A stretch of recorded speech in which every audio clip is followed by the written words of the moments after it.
So we were in the High Hall Cathedral, where after dispatching some various devils and insidious devil crabs, we made our way to the lower levels of the High Hall catacombs. Turns out, quite a lot of people have gone into hiding under here due to a secret door being hidden in the altar of Torm on the dead center of the of High Hall itself, and you guys decided to attempt to make it a little bit more safe down here. There had been some noises on the western side of the catacombs themselves. Turns out, the descent into Avernus opened up some rifts between life and death, and some mummies came out of some sarcophagi and made Francis very, very sick. Very sick. And he is now wasting away slowly, day by day. I'm sure we can fix it. It was then told to us that older Ravengard, who is the one of the captains of the Flaming Fist, who had come here to Avernus, was tricked here previously before it was taken down, or Elturel before it was taken down into Avernus, has made their way to the Grand Cemetery in search of some ancient relics that he hopes will help return Elturel to the Prime Material Plane. Took some soldiers, left all of the refugees, and went off. So where we found ourselves is in the aftermath of fighting some Minotaur skeletons, because it seems that the necromantic instances throughout the city have extended so far to the cemetery itself, as well as encompassing the city. We know that older Ravengard should be here somewhere, whether or not in the portion of the chapel or hidden amongst the cemetery itself, should be here. Our party can see various Minotaur skeletons additionally inside, having dispatched the ones on the outside here. And I think that's where we're kind of making our decisions on what to do next. The city's descent into Avernus has taken a toll on this once beautiful chapel. Nearly all the stained glass windows along the outside walls have been smashed, and the main doors hang open. We defeated some of these Minotaurs and are contemplating our next move. As we're sitting in front of the steps here, we can see that there are carved pillars resembling heroes of Elturel's past, decorating the white marble patio leading into the main chapel itself. The dark mahogany doors have been blown open, and the remains of the patio's windows have spread shattered stained glass everywhere. So, party, and freshly leveled up Trescott, what do you all want to do?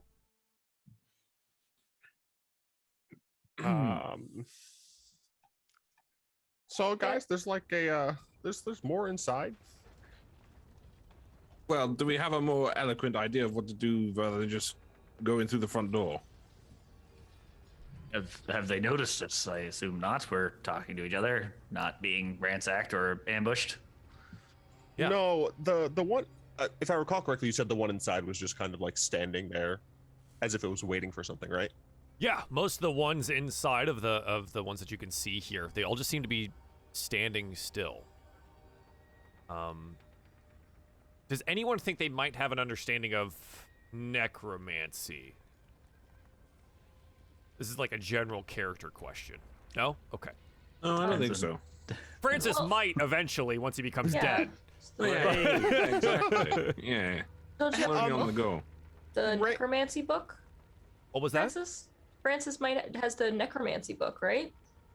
Oh, did I? That rings a bell. What was that? And when we were in the sewers, there was the woman. She had the necromancy book. You opened up, you got the first curse, and That's right. I actually had a zombie, didn't I? You did. I did. So I must have some. Okay, Joel. I would have some knowledge. Got there. Okay, you. then roll me some Arcana with advantage. Let's see how much you remember Okay. about that and that experience.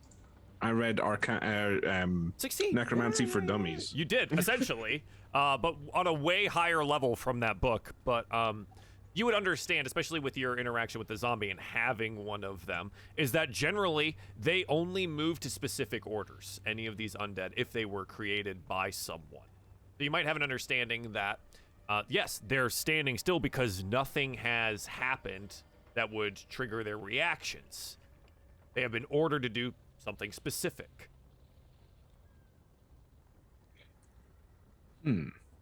Well, it seems like they've been ordered to. I don't know. Are they standing guard? Or if we might be able to just walk in.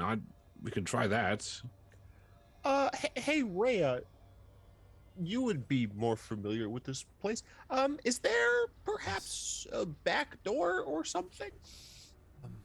Yes, there is a door on the other side, and I believe there's a small quarters, a separate building, in fact. It might do us well to investigate the grounds, see if there's another way in. If anything, we could hop through one of these broken windows. But there is a downstairs. I've never been there, but it's where the less fortunate were interred, and some of the priests and clerics that used to work here. They would choose to be buried with the poor that they served. So I know that this isn't the only floor.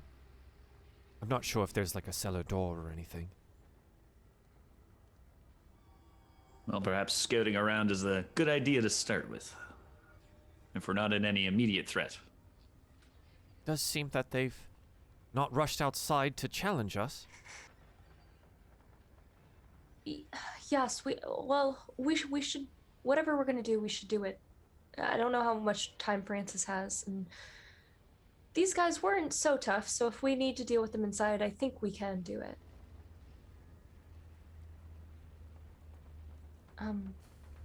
Francis, why don't you stay in the far back, though? I was planning on, I assure you. Okay, well, I guess we would join together and try to go to the back. Sure. I guess we can follow this path. Yeah, there's a path, a bit of a roadway that kind of goes around the chapel here. And I think without any issue, you could kind of make your way down to this pinged spot. Just realized I have two separate ping colors. That's nice. Down on the southern end of the building here without any real issue. And I'll grab both Rhea and Lulu as we move. All right. I miss Lulu. I miss Lulu. She miss you. Everybody, You say that, but everybody then was so in sad 5 that we were minutes. mean to her. What's that supposed to mean? Yeah, so Nothing, Lulu. coming around the corner here, you do see a small building. It looks rather simple. The doors are, in fact, closed.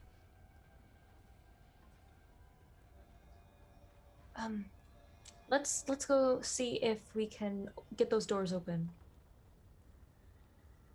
Yeah, maybe we should have Hugo kind of scout ahead, because, he's a sneaky man. Maybe I am very sneaky. Yes, I'm more than happy to sneak ahead and do the roguish activities. Yes, indeed. listen in, make sure there's no, zombie sounds or devil sounds. Okay. Well, yeah, I mean, I guess I would sneak, as Hugo, begin to sneak forward, Joel. If Yeah, sure. you Go want ahead and roll me make some any sort of roll. stealth. Yeah, let's do it. So Your Hugo, as usual, is spot on. Rather impressed. Stealth. There it is. Nat 20. Not for a 31. Okay. Yeah, seems good. Uh-huh. I'm like the bloody wind as I move up. So yeah, then if nothing happens, Joel, I would put my ear up to the door and listen out for devils and zombies specifically. Devils and zombies specifically. Okay, roll your perception check. You can get a 41 with pass breath out of race. Yeah, he'd be very stealthy. 23. 23. Specifically, no devils and or zombies, but what you do note is that there's this kind of purplish mist occurring northward of you, outside of this building, and you definitely note it as you make your way forward. The building itself, though, seems quiet. Can I just like try and open the door quickly and just take a wee quick peek in? Yeah, you could take a wee quick peek in, and the door is in fact open. Peeking inside, obviously our map remains blank, but the simple building contains a bed, a desk, a dresser, a table, and chairs. And much of that furniture has been destroyed, with decorations and other items strewn haphazardly about the room, including what you note, holy symbols of Lathander, Torm, Helm, and Tyr. A large tome seems to have survived the destruction, and it sits open at the center of the partially collapsed desk. Okay, I guess Hugo would walk. Well, I want to just I want to look for traps. Any traps? Any traps, investigate for me. And you'd probably have to move about the room to be able to do that. At the door, it seems pretty clear that there was nothing going on. That is a 5. Does not appear to be trapped in any way. Perfect. I will. That book looks mega interesting. I think that's what Hugo finds out. Don't worry, Joel. I will look at the book. Okay. And take a quick look through the page that's open on, and then look for a title or anything like that. Okay. Reading through it. Go ahead and roll me a wisdom saving throw. Oh, bloody hell. Okay, 16. 16. You tell that this was written with this like particular hatred of demons. It's an interesting book. It seems to be the notes and even spells of someone named Gideon Lightward.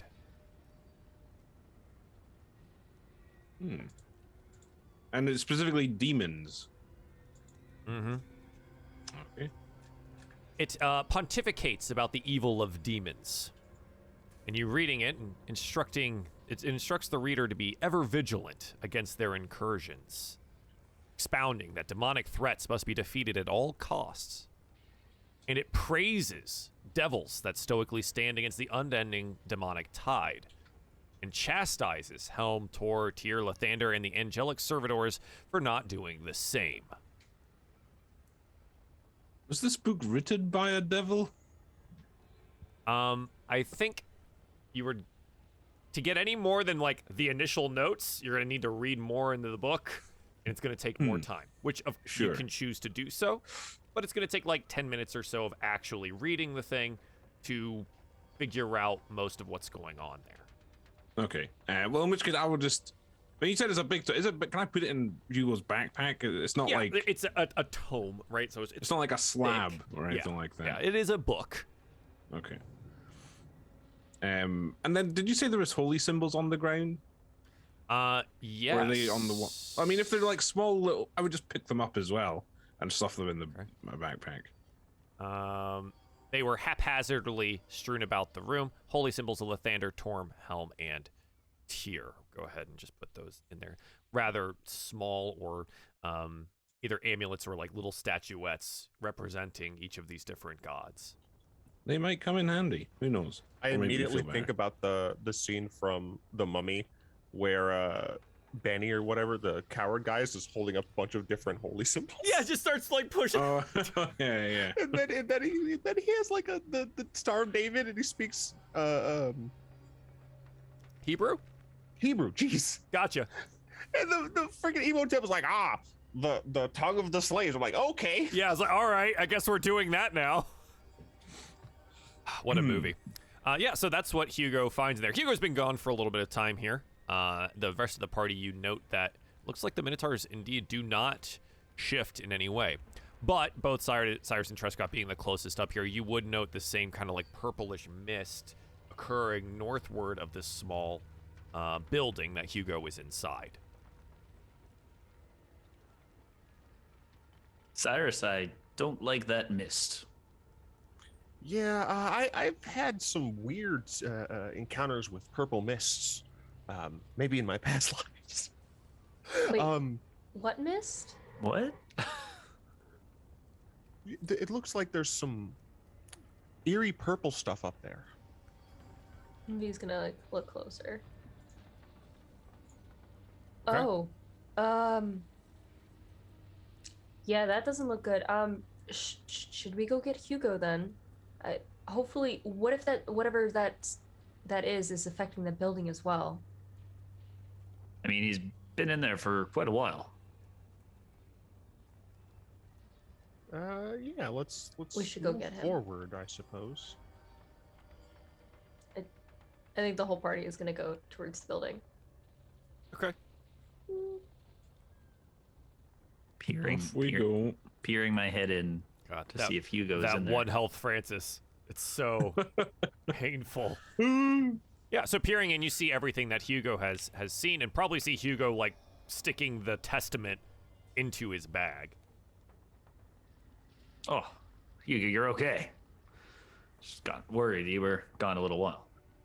I'm sorry, Trescott. I was absorbed in some fine reading. God, it sounds like Connor. How do you do that? Sure. But other than that, it is all clear.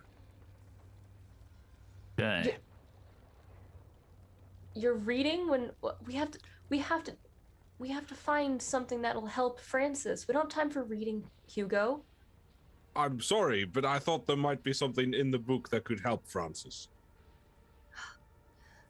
Okay, I understand. Okay. Well, there's clearly nothing over here then.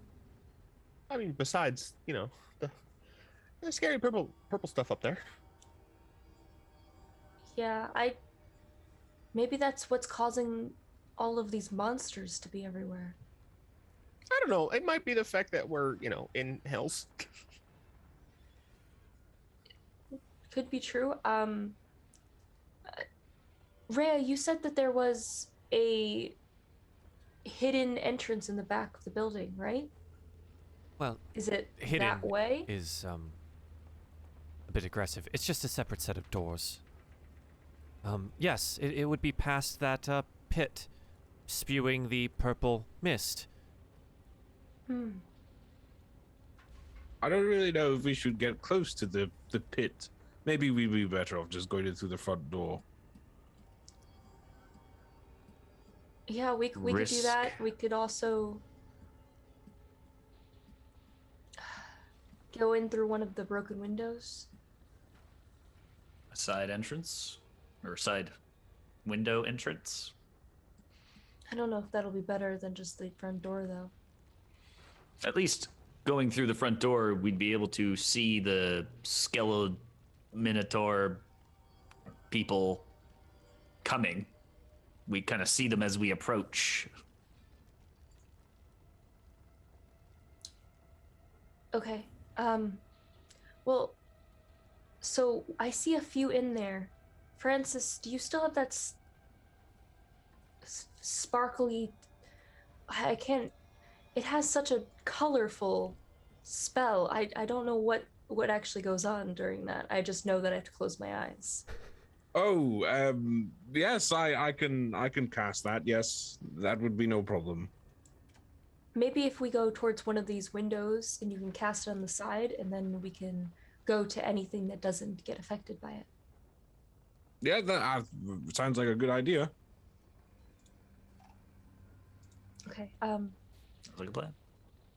Looking at the broken stained glass window locations, you do note that they're not like wholly smashed out. A lot of them do have like jagged pieces of glass still in the framings.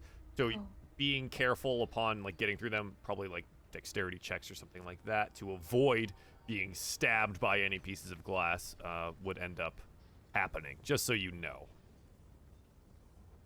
Okay.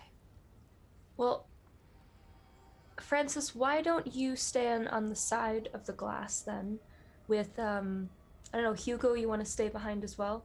And then the rest Certainly, of us go... I will guard Francis with my life. And then the rest of us could go towards the front, and once you finish casting the spell, come meet up with us. Sounds good, yes. All right, so I guess the rest of us are going to position towards the front entrance. I feel like we should all stay close together. How long does your spell last, Francis? the spell book just says 1 round of, or well, actually no, it doesn't actually. It's 1 minute actually. I thought it was only 1 round of combat. It was 1 minute. Yeah, it might be better Thought it was longer than that. to stay together and just like, if any of them are unaffected, deal with them as fast as possible, and then just like leave the rest of them and run. Okay. I think we could just play it by ear. Really, these things have a tendency to work themselves out. I'm sure we'll be fine. Sure, it's fine. There's a really large window back here. Yep, towards the purple smoke. You should come back over here.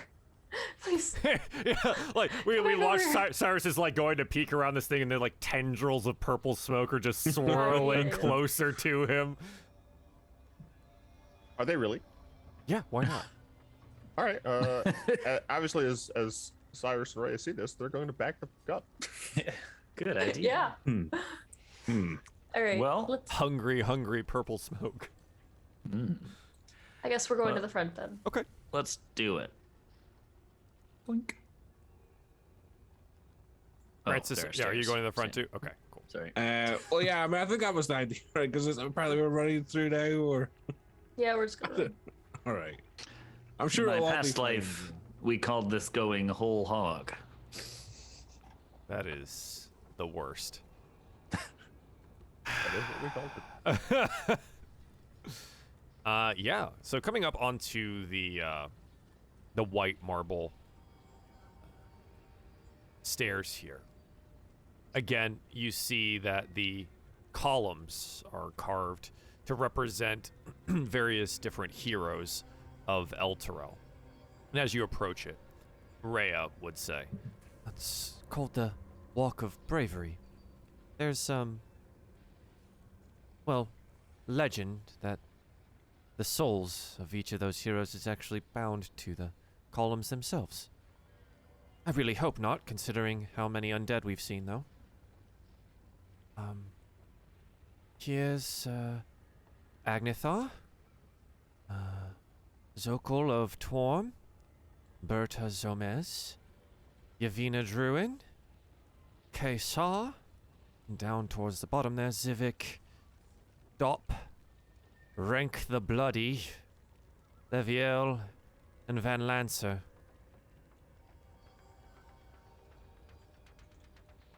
Random question, Joel. Mhm. Backstory-ish kind of question. Do any of those names ring any bells to me? Oh, jeez. I know. Random. Random thought. Or I might not remember. Who knows? I think because your life prior to this was not necessarily tied to Elturel. So Right. these would have been specific heroes to Elturel and its past, rather than anything that might have interacted with yours. Lovely. I wish Rowan was here. She loves statues. Yeah. All right, shall we? No time like the present. On you go Francis? then, Trescott. Well, I'm just trying. Wait, am I casting the spell first, or what? Is Trescott Yes. barging in? No. No, I think you're casting it. I'll protect you as you do. Okay. Don't worry, I'll protect you too. I feel so safe with you, Lulu. Yeah. Sparkles. All right. Well, I guess I'm whole hogging the door. Okay. And then I don't want to get too metagamey here, Joel, but I know from looking through the windows roughly where the Minotaurs are. So I want it to be like open the door and wabam, like cast. So the a spell door is already immediately. open. It's been like Oh, right, shoved okay. open. This whole thing is, and you've walked around it here. Just roll me a perception check with advantage. You kind of have an idea of where they are, having moved around it.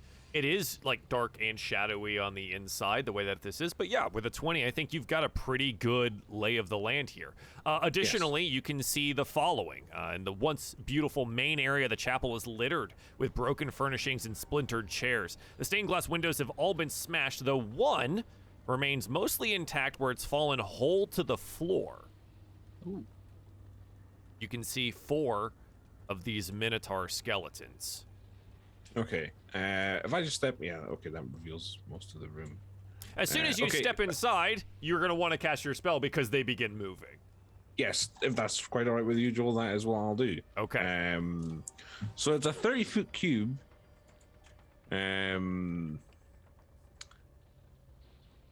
Oh, tits. They just have to be in vision of it. So No, they had to be within it and Within it. So I think I can Really? get them all, right? this Wait, is no, I'm this is oh god, what's it called again? hypnotic pattern. I thought it was just inside a 30-foot cube within range. The pattern appears for a moment and vanishes. Each creature in the area who sees the pattern must make a wisdom saving throw. understood. So I think if I can get these 3, or maybe I should get these 3. Yeah. Okay. Wait, is my wait, I'm so bad at measuring saying. I keep on I was going just like, gonna kind of so let it's you keep 20. going Yeah, you with just- it, you know.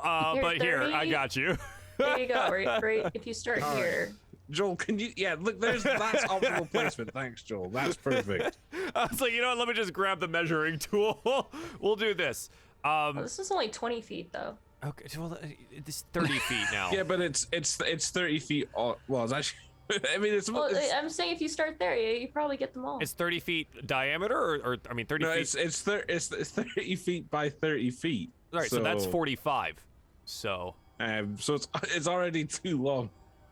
that's Simple 35, close geometry. enough. So that's 35. Okay. So anything gonna in draw. there. All right. So, it's a wisdom save, right? Yeah, it's Yep. a wisdom saving throw, and the DC is 14. Absolutely, wisdom saving throw. And while we do that, everyone else can go ahead and roll me some initiatives as I get my wisdom saves in here. I rolled a 5. Impressive, rolled a rock. sir. I rolled a rock. What was the DC again? 14. Okay.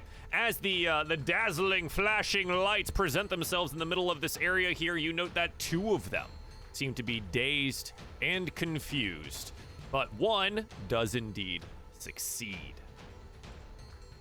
That being I said, only got 1. you got 2. You got 2. I got 2. Sorry. You got My 2. bad. Hey, Joel. Yes.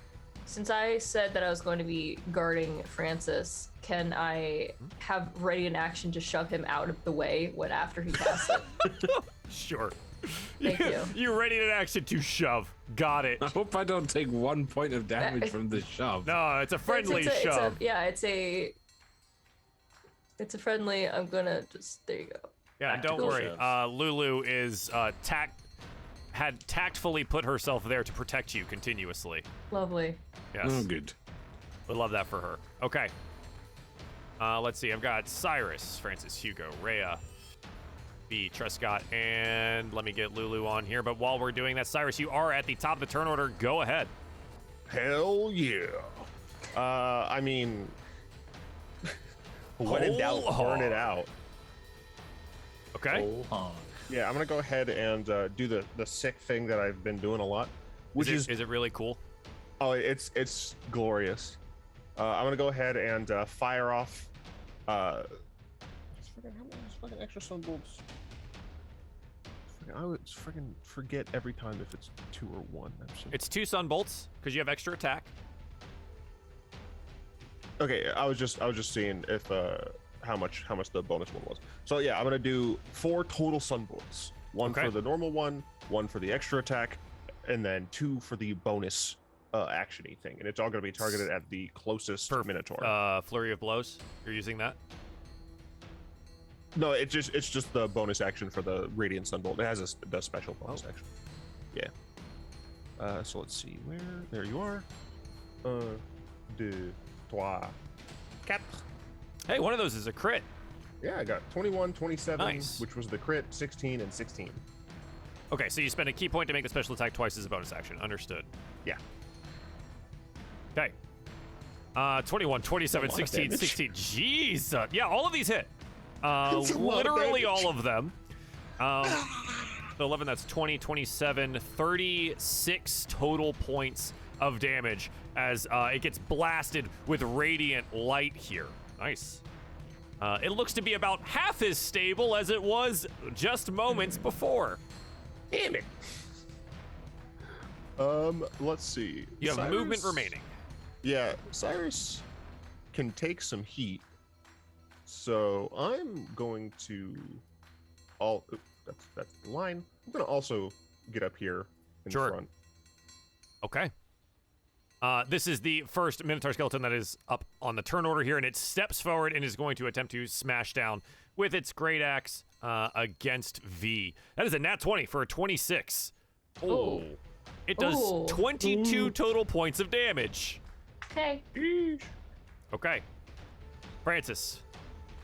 Okay, so after V takes it, don't worry, V, I'll protect you. And I'll cast Cure Wounds at level 2. Okay. Wow. For 12 points of healing. Excellent. And then I shall give Bardic Inspiration to Hugo. And then Francis is going to do a little jog out the front. I wish you all the best of luck. All right, Hugo. Right, thank you, Francis. I shall walk in, and then he's going to fire the rune longbow. Obviously, he doesn't have advantage because he can't do his steady aim thing. But he does have Bardic Inspiration if I need it. That's 13. I will roll the d8. Okay.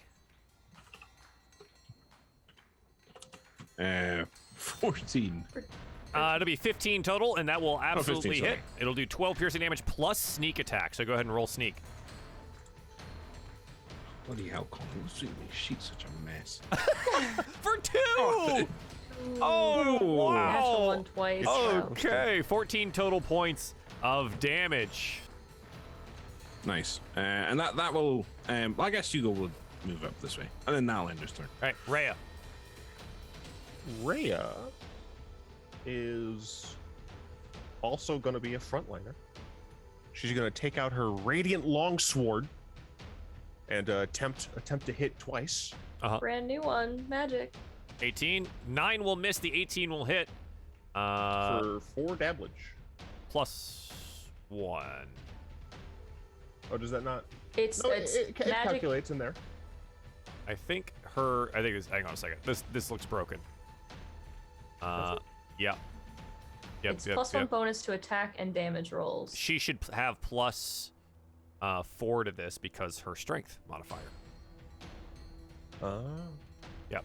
Sometimes on the NPC sheets, I don't know why Roll20 does this. And for you at home, if this happens to you, it does this a lot whenever you add new weapons to NPC sheets. It will not include the modifiers. It's very odd in that way. But yes, so this, instead of just plus 1, these will be plus 4. So the first roll is 7 total points of damage with the Radiant Longsword instead. Okay. And as a reminder, it does have a now bonus action or a reaction after you hit to it. Wait, what is the reaction? Oh, a weapon is forecharged as a reaction immediately after being hit. Oh, after being hit by attack, so someone else has to hit it. You. The wielder can expend 1 charge and cause the attacker to be blinded until the end of the attacker's next turn. That's awesome. Unless they have That to is sick. Constitution That's awesome. saving throw. Yeah, I sorry. guess that's her turn. I did forget that I used it one-handed, not two-handed, but who cares? It's okay. It's all good. Okay. Minotaur skeleton number 2 does nothing. Do they get saves at the end of the turn? No, we've asked I feel before. like we've done this no, before. Yeah, they don't. That's why it's so bloody powerful. Why? That's so yeah. What a spell, eh? Amazing. What a spell. And these are these skeleton minotaurs are too dumb. They're not gonna wake each other up. They're undead creatures with no brains. V, what do you want to do? Yeah, that's I'm gonna wild. bop the one in front of me that just hit me. Like, Yeah, you should. How rude. yeah, how rude. Lightning launchers, let's go. 12. 12 will just hit. Wow, Nice. is that really? Okay. Yeah. You're gonna, for the 14 total points. 14, and then I'm bopping him Nope, one more time. no need, because he crumbles as you Oh. zap him with lightning. Okay, well, would 11 hit? I'm gonna go to the next one. then. Unfortunately not. Okay, cool. The I was 11 will going to do miss as he steps backwards from the blast of your lightning. Okay. Any bonus actions, V? No, that'll be my turn. Tresca. Actually, okay. So would this work? Sorry, I have a new thing, so I'm just as a bonus action, I'm going to be using my boots, my new boots. So I'll clack the heels together. Okay. And I'm gonna teleport back to everyone. for Oh, after 15 missing? feet. Okay. Yeah, after missing, and it doesn't get a. Did you just Misty Step? What is this? That's my thing. So suddenly, The boots V's have is run gone. away! I have to ask, are they ruby red? Yeah, So your I'm gonna- 15 will be here. Yeah. So suddenly V's gone in a flash. She just hits her heels together. She like misses from it. She hits it, and then she like just goes back, and then suddenly she's like right in front of Rhea again. Okay. Excellent. Trescott, Upgrades. what would you like to do? Trescott is going to run into the room Yes. and not have enough room time to. I hate You take a having look and only you're like, 30 movement speed. what is this? Yes. Maybe not running in balls to the walls at one at a time. Do it anyways. I also. All right, I'm gonna stand here. I'm gonna dash because I don't have any way to get here. So Yeah. I'm just gonna dash. Yeah, and absolutely. That'll basically be my turn. The Minotaur skeleton directly in front of you here thanks you for coming up to it. I was ready for this. It's going to go ahead and roll its great axe here. That is a 25 to hit Sure for does. 11 slashing damage. Wah. It's very fortunate they only get one attack. Otherwise, this could get really tragic very quickly. The other Minotaur skeleton can't do anything. Lulu zips back to Francis, says, "Don't worry, I'm protecting you." Cyrus, Hey. it is your turn. All right. I mean, I am zippy. But gosh, it's just so fun Yeah. to throw fucking light at people. Cyrus is gonna move here, and then they're gonna throw more light at this. More the light? only one that's awake. I am the god of the sun. 26, 13, 26, 23. Jeez. Yeah, they all hit. Awesome for an, That's ridiculous. Was it 15? You have so many key 29. points now. You have and it so only costs many. one to do. One! Unbelievable. I believe it's Wrong. 29. 15, 24, 29. Yeah, absolutely. Good math. Ah. Excellently done. Yeah, and looks about half as healthy as it did just moments before. I am the sun. So, wow, Okay. Cyrus, good job. Yeah, that's my turn. Francis, what would you like to do? I guess Francis will turn to Lulu and say, I think it's a bit safer now, Lulu, so I'm going to head inside where I imagine I will be safe. I Don't think. worry, I'll go with you. And Lulu alights onto your head like a hat. Nice. Nice. And then I'll Eldritch Blast the Minotaur I can see in front of Trescott. Absolutely. For a 10. A 10, unfortunately, will miss. You do get two of okay. these. Oh, that's right. Yeah. You're Blast. playing as Hugo right now. Sorry, It's okay, I it's can't. just- I can't be bothered to change the name every time I make a roll. But yeah, so okay, so 4 force damage. Yeah. On the second one. Haha. Aha! I'll just save cracks everything else off for a now. rib. Okay. And well, I guess it's Hugo's turn now. So I don't think Hugo can actually see the Minotaur from where he is, so he'll have to move. So Double check his vision. He cannot. So he'll step in front of Francis. Don't worry, Francis. I'll show you how it's done. Ha ha! And fire his longbow for a 16. 16 does hit. 12 plus the sneak attack for 20 total points of magical runed longbow damage. Damn. Damn. Love that. Okay. Nice. Yeah. And that's his turn as well. The creature looks incredibly injured now. Guys just ganging up on him. Rhea's turn. Rhea shall hold her awesome new Valyrian steel longsword. Oh, yeah, that's how that is. Uh-huh. It's shiny. And she's going to rush towards. I have to make sure she can actually do that. Oh yeah, she's Yeah, she's good. and she will attack it with 2 hands. All right. 25 and 16.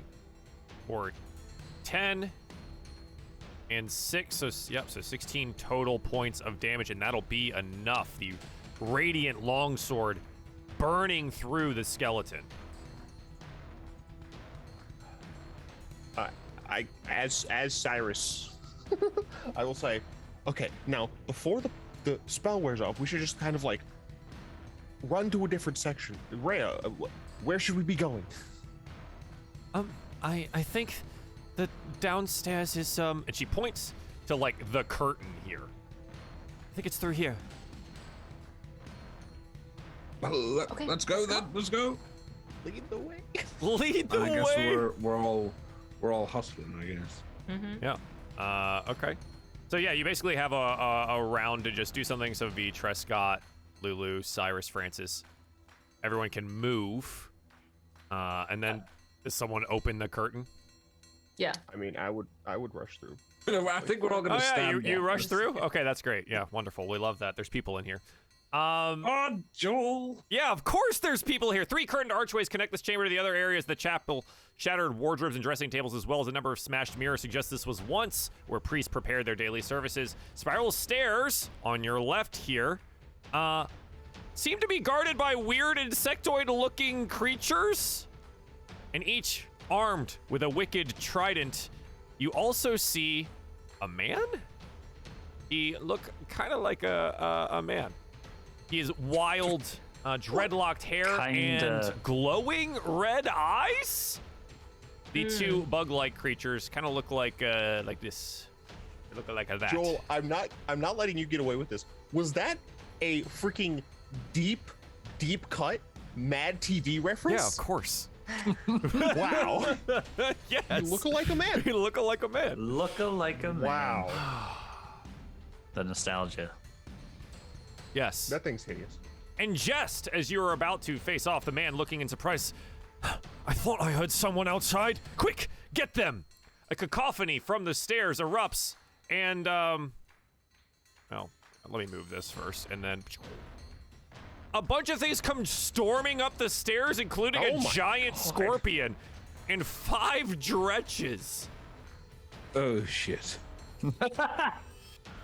The man looks at them and says, demons, quick, get them! Demons? They're scorpions! And we're gonna roll them all into the turn order here, because that's what's happening. Don't worry, those minotaurs are still there. Yeah, we have eight rounds left. It's fine, right? Yeah, giant scorpion. That's fun. And I think I've showed off dretches before, but we'll go ahead and pull those up again as well for reminding. They kind of look like chimpanzees with claws and pig-like They're snouts. so melty looking. They are Like, very they're- melty looking. And I'll go I ahead and don't roll like these. it. Okay, so this brings us all the way back to round to like, okay, I guess we would have been up at Cyrus's turn at the top of the turn order because you burst through this particular area here. Yeah. What do you want to do? I am going to go to about here. And obviously, I'm going to target the person who's commanding demons. Unfortunately, I cannot speak Abyssal. But I can speak shoving key points in this dude's face with my dank light. Just a brief note, the man did say demons and pointing to the stairs and saying, get them, but you're gonna blast him with some light, okay? Yeah, no, yeah, that's the thing. He said demons. Okay. So screw that guy. You blast it with some radiant sunlight, and he looks at you and says, "Not me, you fool! Attack the demons!" Wait. I was confused. That's Okay. why I was trying to clarify, and then you said I blast him with sunlight. Okay. Could you re-say exactly what he said? Attack the demons as they are making their way up the stairs. So I misheard twice. I thought you did said too. attack them, demons. Oh, attack the demons. I My thought you bad. said demons attack them. like us. Okay. Oh, yeah, Demons! yeah, okay. Exclamation point, pointing Yeah, at the like- dretches and scorpions. Attack them! Exclamation Okay. point. Two separate things. That, honestly, my bad. I'm very obviously It's just not blast going him. to I do don't that. think that was Ba, your ba, bad. Because I also got confused. Okay. That's on me. Instead- It's fine. Instead, I am going to attack with my quarterstaff on this ugly little monster here. Boop. For 26 attack Uh-huh. for Okay. 5 points. And You then thwack I'm them about the going- head, and the man in the back goes, "That's not a demon, you fool!" I am confused who's hostile in this room. People that Okay. are running up the stairs. I just wanted you to hit him first. That was People for me. that are running up the stairs. The scorpions and things are bad. I mean, I think that's a freebie. Here's the thing. In the heat of battle, all of this kind of makes sense, right? You don't know who to trust. That's fine. Distance just You can going hit this down. guy. Okay, I hit that guy, and then he yells at me. Whacked him. Yeah, you thwack him, and the little buggy creature goes, and you thwack him Okay. for 5 damage. In Infernal, I'll say, sorry, I guess. Yeah, and this guy here answers in Infernal, says, "It's okay, we all make mistakes sometimes, but quick, look at the stairs. That's where the demons are coming from." Jesus Christ. Okay. I'm gonna go ahead and assume. I don't that this even know. guy's I don't not even know gonna if these be an creatures issue. can speak. Oh, they can. Okay. Okay, I'm gonna go over here then, and I'm gonna do freaking Jesus Christ. That's a key point. I can just do unarmed strike as my bonus action, so I'm just going to give it an unarmed strike. You do have a second quarterstaff hit as well. Oh yeah, I forgot. Okay, yeah, I'm dumb. 15. Okay. 15 will just hit as you crack against the chitinous armor of the scorpion for 9 total points of damage. Yes, and then I will do it. Unarmed strike. 14 does not hit. 14 I will assume? just miss. Rip. All right, and I'm fine standing here Okay. because I have dank bracers now. Lulu will remain being a hat. Don't worry, Francis. I'll protect you if they're demons or devils or even that scary guy who apparently does not enunciate his words clearly enough for anyone to understand. Don't worry. I got you. Sure. From out of the shadows, one of the creatures makes themselves known. Will flank on the other side of Cyrus here and is going to make multiple attacks. Oh, never mind. It's going to use something called Fetid Cloud. A 10-foot radius of disgusting green gas extends out from the dretch. It spreads around corners and the area is lightly obscured. It lasts for 1 minute. Anyone that starts in this area must succeed on a Constitution saving throw. So it's going to be everyone that starts their turn in this area, whenever that happens. Francis, what would you like to do? I guess I'll enjoy the clean air over here. Yes. And I suppose I'll just try and Eldritch Blast the dretch. Okay. Let me see. There we go. 20 for 3 damage, and Yeah. then 14 for 7. 14 will hit. Yeah. Yeah. 3 and 7. Okay. For 10 total. Blap. Well, that was all you, Lulu. It was all me. And then I will save other things as well. I'm not going to use anything else. And then I guess Hugo will. I mean, he's got a pretty easy shot on the. Oh, good. You've got a nice cloud to. I'm making the cloud. I hate fart it. cloud, yeah.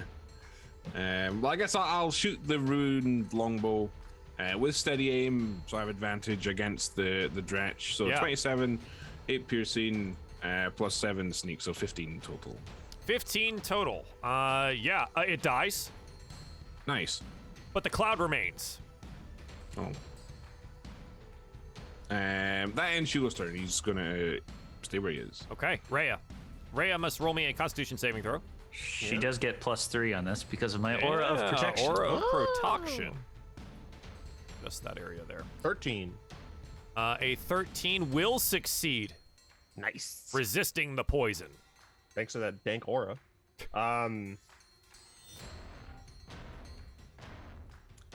Man, she really That's what we need, poison. can't. More get poison. Poison. Gosh. More poison.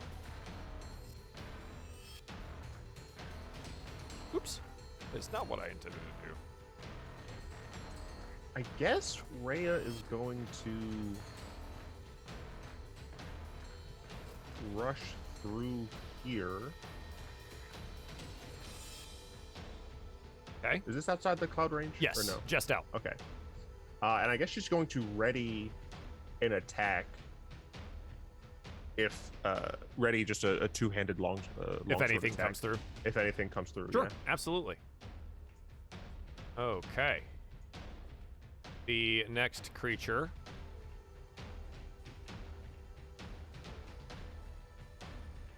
We'll move up, because I have to move it to the front. And we'll attack Cyrus from behind with bites and claws. A 21 and a 12. The 21 will connect for 4 piercing damage. Boop, boop, boop, boop. The giant scorpion then makes its own attacks, clawing and stinging at Cyrus here. Fortunately, only the claw hits. What's Wait, the hit? oh, hang on. Okay. The claw hits for 9 points of damage at a 21. And then the sting gets advantage because you are now grappled. But fortunately, you're able to dodge out of the way as the stinger comes slamming down into the ground next to you as it holds you in the claws. Hey, Joel. Yes. Does the scorpion have to make Constitution saving throws that are immune to poison? It does It has poison. not. Okay. Womp. Well, Said I took 6 points of 9. crushing? And you are 9. grappled. You're in one of the big old claws of this scorpion. Okay. The man. Oh boy, what are you gonna do? Huh? Retaliate against Justin. Probably. Oh, I'm sorry. I thought you were a demon. You note here he doesn't have like any weapons, but he will move over this way. And you watch as his eyes flare a light red, and he stares down at this Dretch. Must make a Constitution saving throw. It fails with a 5, and will take 22 points of necrotic damage, and we watch as the Dretch literally withers and rots away into nothing. Dear Lord. right in front of me. Look. Yeah, just melts. Okay. Minotaur skeletons in the south, being Minotaur skeletons in the south. Great. Let's see. Little bug-like creature. Oof. Going to try and put themselves in between Cyrus and the giant scorpion and attack with its trident and its claws. Does hit with one of these for 7 piercing damage Good job. as it slashes across. Okay, V, what would you like to do? I need a con save at the top. Yeah, I was like, I think I need Plus Trescott's 3. You get +3. so 16. 16 will save. Yes, you resist the poison there. Nice. V's going to cast Shatter in the point of the middle thing in the area. Yeah, so absolutely. should I was going to see be- if you had constructed your advantage on saving throws from being poisoned anyways. Your resistance Do to I? poison damage. Oh yeah, I am. You don't need to breathe. You're resistant to disease, or you're immune to disease. This is I'm all immune those to things. disease. Yes, but yes, shatter. Not curses. Not curses. Not curses. Unfortunately. Okay. Yeah, so Shatter in the radius, so hitting basically all of them. Yeah. Let's go 1, 2, 3, and the scorpion making con saves here. Yep. Go ahead and roll it for me so I can see everything. Okay.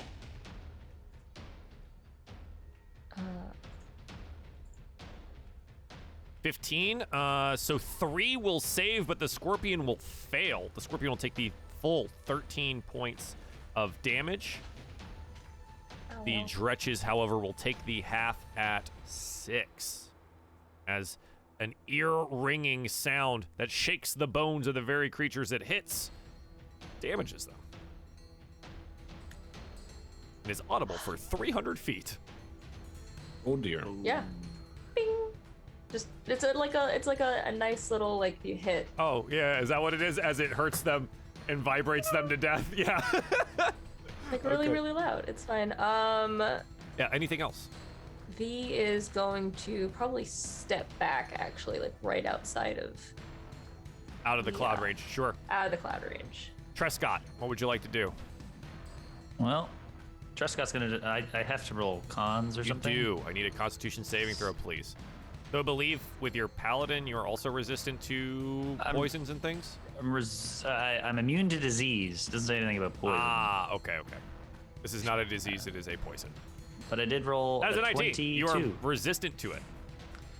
Lovely. I'm gonna do something Trescott's never done before. I'm gonna run into this room and at a point up the stairs, if I can still see them up the stairs, I'd like to cast Sleep. Hey. Yeah. So a point up the stairs that you can see. The only part Yeah. that you can see is right here. Is that where you want to cast sleep? Sure. Okay. Creatures Oh, within dear. 20 feet of that point. There's sleep. Starting with the lowest up to 28 total hit points of creature. Yes. Including honestly the to- bug and Justin, right? The two first, you can't see it happen, but it does seem to take effect. Cyrus, you note 2 of the dretches fall asleep on the stairs. Nice. Okay. That is, Lazy that is- demons. Lazy demons. Is that it, Trescott? That is it for me. Okay, Minotaur Skeleton being Minotaur Skeleton. This one here is going to shake his buddy awake. And then that's it. They're all stuck on the stairs because the scorpion is in the way. Sleeping. What is he gonna do? No. Yeah, there's nothing. They can't move. Little Getting bug-like riled up. creature is gonna go over here. Hi. Let's see. Can it see? It could. No. Sort of. Gonna have some partial cover. With the partial cover, the giant scorpion does not end up getting hit. Cyrus, what would you like to do? It is an acrobatics or athletics check to get out, right? Yes. Out of the ground. And that's an action, correct? Correct. Okay. Did you do I- the Constitution one? You do need a con save up at the top. Okay. And you And don't get the Trescott plus. is not in range for the bonus. Too Then far 14. away. 14. Still good. Cool. It's not like disadvantage or anything to actually just hit this guy, right? It is. You are grappled. Oh, it is You're, disadvantage you're to hit. restrained, right, by the claws. Ah. So it's got like one of your arms pinned, right? And so like, oh, I have to like try and hit him with the other one. You're being swung about. This is trying to sting you the whole time. Very precarious position. I will use my acrobatics to try and like wiggle my way out. Okay, let's see what happens. 15. That works. Yeah, 15 will be enough for you to wiggle out of the claw here. Sick. That is your action, sir. Yes, it is. I'm going to use.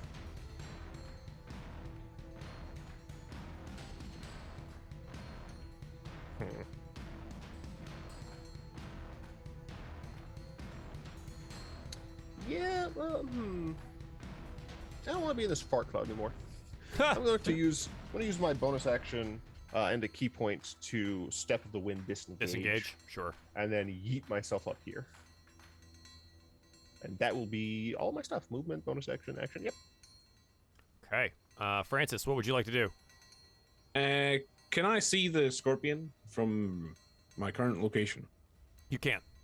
It's gonna have a I little bit will- of cover due to the walls and stuff in the way here, but I will just blast it. yeah, absolutely. 17 and 7. The 7 will miss. The 17 definitely hits for 8 total points of force damage, and the scorpion looks rather cracked and rattled, as it were. A bit desperate. Yeah, eat shit, Scorpion. And then I'm gonna actually dash. Well, not dash, literally, but run through the cloud. Hopefully, I don't take damage from that. You don't. Okay. You cough then- and hack because it is terribly smelly, but otherwise you were okay. Perfect. And then Hugo, can he see the Scorpion? If he takes a spot to this one, he has a better chance of seeing him. If he does it from here, he's got much more cover. But it would be with advantage, and he's really... Wait, does he have sharpshooter? I think he does. Hang on. I don't think he has sharpshooter. He's got archery fighting style. Yeah. Nope, he doesn't have sharpshooter. Okay. No. Yeah, so we'll have 3/4 cover here for sure. Ooh, is that worth it? Yeah, I will stay standing here. Yeah, with so the I can advantage, steady aim. he does very well. So off I go for an 18. 18 at 3/4 cover here is unfortunately not enough. Oh, blast. Well, I guess Hugo will move up. Though you will now take the step. Okay. Oh, wait, no, I can't because I'd steady aim. Yeah, No, I can't. steady aim, yeah. You were just so yeah, there. I'm rooted to the spot. Okay, Rhea. I think she's just gonna ready in action. I don't think Rhea would willingly walk into a cloud of poison. Yeah, it does seem a little weird, right? Okay. So ready the attack. Wretch is dead. The giant scorpion is going to make an attack here against the Mesoloth. Claw. Whoa! Whoa! Oh, Hey, I rolled a 23 to hit the first time. It's 9 points of damage. It is held and grappled. And then I nat 20 the next one. Does it have any resistances to this? It is immune! Oh my god. So it is immune to the 62 points of poison damage it just took. Oh, So it damn gets hit in the chest and just gets pumped full of poison, and it's just like it is not even affected. this is a bug versus scorpion fight. This is Let them fight. wow. That's incredible. It's 62 points he just avoided taking. Wow. Okay. Holy shit, those 62. Yeah. I was like, That was a nat 20. Crazy. That would have dropped me well past my. Gideon, going to take a step this way. See the giant scorpion. The scorpion is going to have to make a Constitution saving throw against Gideon. DC 15 just makes it and takes half as much damage, so it takes 11 points of damage on the failed save, and will still die. The necrotizing magic causes the scorpion to fall apart. neat. This Mesoloth in here is immune to poison, so he doesn't care. Just leaps forward. I'm gonna live in this poison field. And we'll make some attacks here. Oh, he kills one. Okay, yeah, this dude dies. Great. V, what would you like to do? Oh, we're running through the cloud. Okay. Is there enough room on the staircase? Can I step on that guy's dead body? Yes, you definitely can. Just So it's 30 to here. That's 30. 35. I have 35. You have 35, so you like Movement. cut through this way. Yep. Yeah. All right. Well, I'm gonna bop the one in the top of me for my lightning launcher. So let's see. 23 to hit. Absolutely, for 12. Yeah, which is just enough, and you blast this one to death. Okay, and then I'm gonna hit the other one. Okay. Pow, 12. A 12 will still hit for 6. 6. Yep, this one does not die, but does look incredibly injured. Okay. You should run back down the stairs. It snarls at you, not understanding anything that you're saying. Oh, I tried. Prescott, what would you like to do? Well, I don't know what just happened up the stairs, but I feel like things are going well since I just saw a giant scorpion get literally torn apart. So I'm just gonna run back out of the room because I feel like these Minotaur skeletons are gonna be kind of scary here in a few minutes. So I'm gonna prepare myself out here because I can only move 30 feet at a time. Okay. Minotaur skeleton does a thing. which is nothing. The last remaining of the monsters here is going to make 2 attacks against V. Both of these will miss at a 10 and a 16 because V is much too well armored. Yeah.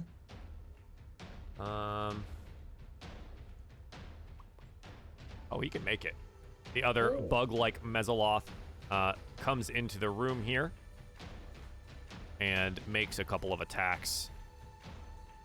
Claw and Trident does end up hitting for 9 points of damage, killing the last remaining Dretch.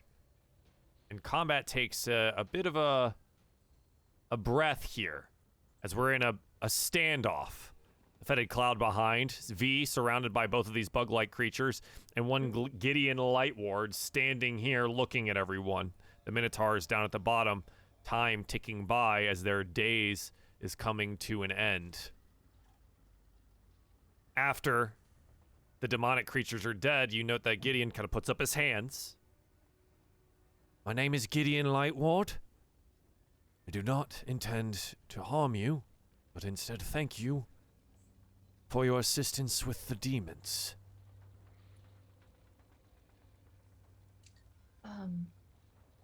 Does the cloud dissipate? Or It depends. The cloud lasts for 1 minute.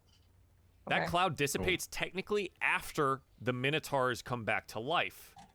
So we have a brief interlude here where we decide what happens with you and Gideon, whether or not this is going to be a friendly interaction or not. Gideon, so nice to meet you. My name's Trescott. You don't happen to control these giant Minotaur dudes out here in the hall? I do?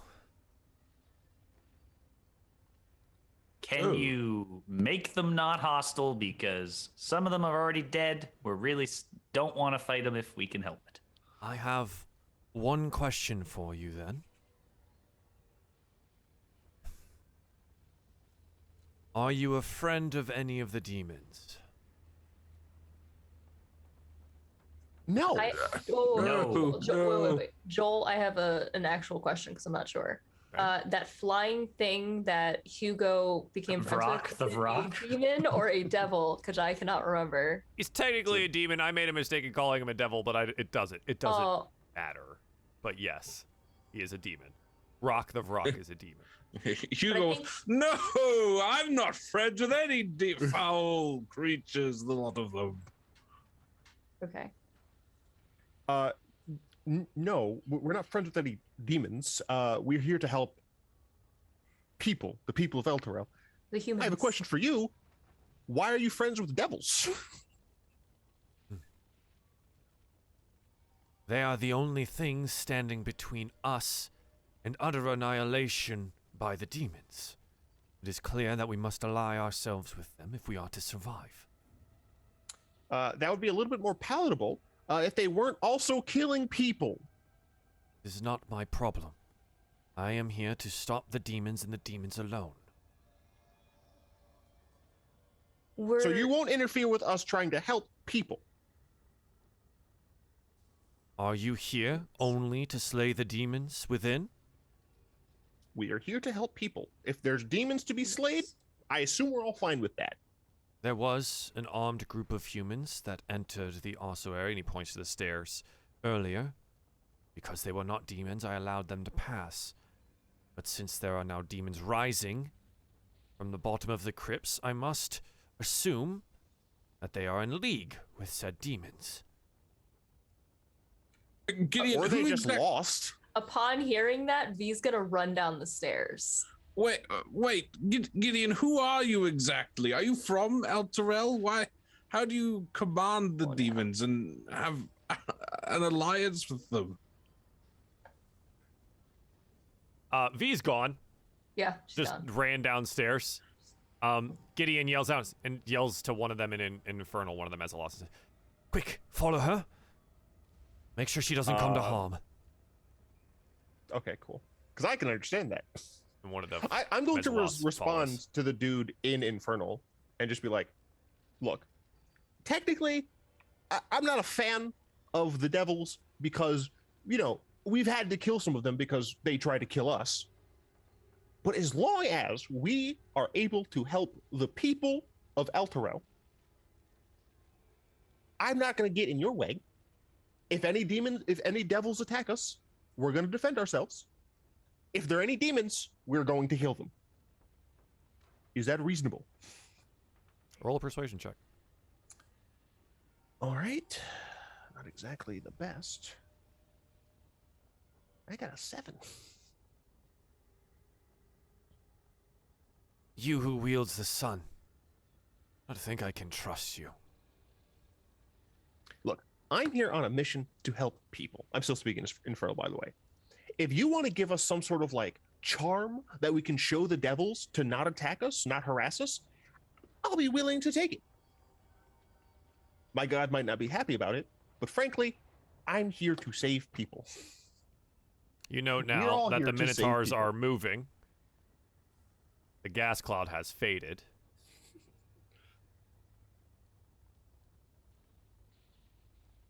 Do they seem to be moving with hostile intent, Joel?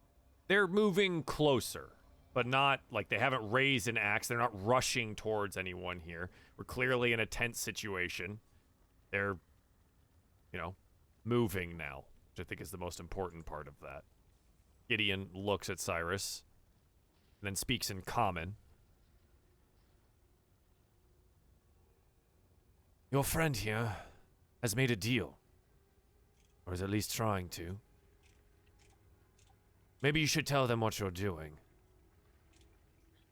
In common. So essentially, and I'm like, I do kind of glance at Rhea, because I'm sure she's not happy about this. Essentially, I said, as long as we are, our goal is to save the people of Elturel. Technically speaking, I glance at Rhea, we're not here to eradicate devils. Technically speaking, we're here to save the people. If they're demons, I assume we're all fine fighting them. And I told him that if devils attack us, we will defend ourselves. I've offered, if he's somehow able to, provide us with some sort of documentation or information that will allow the devils to leave us alone. I do not have that ability. All right, well, But again, this is good enough for me. And you should probably go with your friend downstairs. He waves a hand, and the Minotaurs just, put their axes down at their side. I've sent one of my Mesoloths with you. They will assist if there is any issue. Hopefully you return to me with good news. Destroy the demons below. It's the last chance here. We must stop them from infesting Elturel. I'm Well, going to look at everyone. Let's go specifically then. Rhea. But Yeah. Gideon, I would like you to. I feel like we have a lot of questions for you, and I guess this takes precedent. But I want to talk to you afterwards. Ask your questions later. You might want to help your mechanical friend. Yeah, Trescott would have at this point, knowing that V is gone, because I was kind of outside the door when she ran out the door. Seeing that V's not there, also run down the stairs, being like, V, where did you go? We'll just start running. Rhea looks over at Cyrus and says, for the people of Elturel, I accept. And with that, Let's find Raven God. Yeah. Just start making their way down. Sure. Absolutely. And with that, we should take a brief little break, a little interlude in this before we follow V all the way down to the bottom of the chapel. And I'm sure everything's totally okay, and older Raven Guard is fine. That sounded fine, by the way he said it. Yeah. Yeah, I- totally. I really hope he's not actually in line with the demons. That's gonna suck. Yeah. They've all betrayed us so far. All these bloody, fucking paladin-esque figures and. Except for Trescott, he would never betray anyone.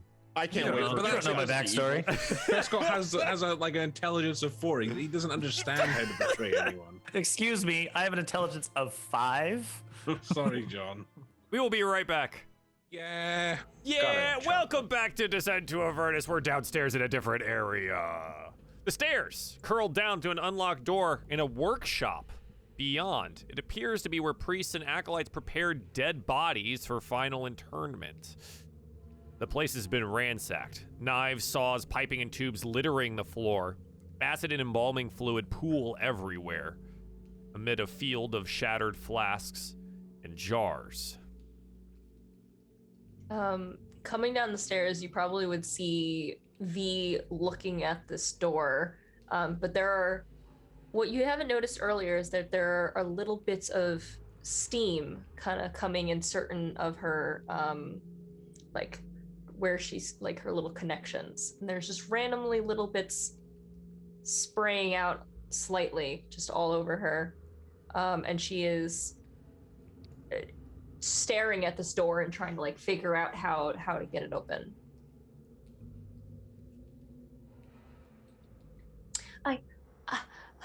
I need to, how does this, and she's like, she doesn't breathe, but she's almost like breathing heavy. Like it's similar in the stand of like all the steam is just like, every move she makes, little bits of steam go off. What's the material the door is made out of? Yeah, sure. It is a wooden door. No. Yeah. Oh, what? No. No. It is a wooden door. It is a double door, and it seems rather plainly made. There's no carvings or any pieces of like artistry to it. Much, some of the at High Hall, like everything was rather ornate and carved, whereas down here it seems much more plain. So is there like a lock on it, or like? No, it seems to just be closed. Oh, I thought you said you can't get in. It's not opening. No, I didn't say that. Oh, that. V struggling, and everyone just kind of pushes the door ignore open. what I say. So, she got to the door. No, I figured she was like, hey, I looked about the room and was inspecting it. So like while you took some time. Oh no. She would be going. Oh, okay. Sorry, my bad. Miscommunication. As soon as she heard about how they might be dead, she's just going and trying to see where she can find herself. She's gonna probably use the boots as well to travel if she finds a dead end to go back faster. Sure. I mean, you see it in front of you. It splits both east and west. Okay. I mean, I feel like she would have run before they even got back to catch up with her. Put where you would be. So she would go up, then she would go right and north, and she would keep going. So she finds the room. Is there anything in the room? The rubble-strewn vault contains 5 marble statues atop daises. 4 of them are unrecognizable. You don't see any people in here, so would you have done anything else? No, she would have used her boots and clicked it to go right back to the entrance, or as far as she can, and then keep running backwards. And I feel like she would go through it, and then they would probably meet her as she was continuing to back over. So, so everyone gets downstairs and we just see V run. Yeah, goes back. Just all the way running this way. This way. Is she being chased? Scooby-Doo. No, they're not there. I looked. I'm We Speed. need to find them. They might still be alive. And so, As I see this, I would like to begin dashing. Okay, where are you dashing to? I guess we're just gonna be running around this place. Yeah, I'd be going left and down. Okay, you go left and down, and you end up seeing some more bodies and things that are all interred here. We won't do any descriptions then. We'll just keep going. You guys are just running. All right, cool. That's great. We're just gonna go. Yep. All right, everyone's just going. Now. Cool. Yeah, there's like bodies and stuff, I guess. We'll just keep running. It looks like it's a dead end over this way, so now we got to turn to the right. Do the bodies look like they're humanoid? You're not taking any time to look, right? So we're just gonna go. Okay. Like, what do you want? You're just running. If there are bodies, like if we see bodies that are humans, V would probably stop. No, I mean, so this is a burial ground. There are definitely bodies and bones that are humanoid. Like bodies in the middle of like the ground. No, like on the walls and Like things. fresh bodies. But we're not taking time to look at anything. So you're just running until you get to a door. Okay, it's fine. It's fine. He's speedrunning this entire campaign. That's It's fine. great. That's good. We're just running. fine. We're good. We're running. There's a door. We're running everywhere. Whole hog the door. Whole hog. V's gonna burst through the door. Sure, absolutely. Why not? And on the other Why side, you not? see some stuff Oh. and some water and things. Are we still running? when do I give you a description of things? When we enter the At the room, next I guess. plot relevant location. Jesus Christ. There's some water in here and a guy who seems to be struggling with a helmet on his head. There's also a portal that swirls and things. And okay, I guess it's plot relevant now as you move closer to it. Minotaurs step out of it and oh god, I guess we're gonna do a fight now. Da da da da da da da da. We've I've never heard da. Joel. I've never heard Joel so. We With so fully much broke him. spite this mode. There's so, Oh my he's getting God. sassy, yeah. I like the sass. Bring it. Oh god. Oh, we have no time to take a look at anything. No time. We're just going. We have a companion who's melting by the minute. Okay, Joel. Like Day. By the day, yeah, thank you. There's time. There is time. Joel, V doesn't know that. We haven't figured out what the curse does, like, and how it works. She has a piece of him in her backpack. Well, roll me initiative then, V. You're the I'm first one in going. here. Oh lord, it's getting a bit yelly. Rare. Oh, goodness. I'm having fun.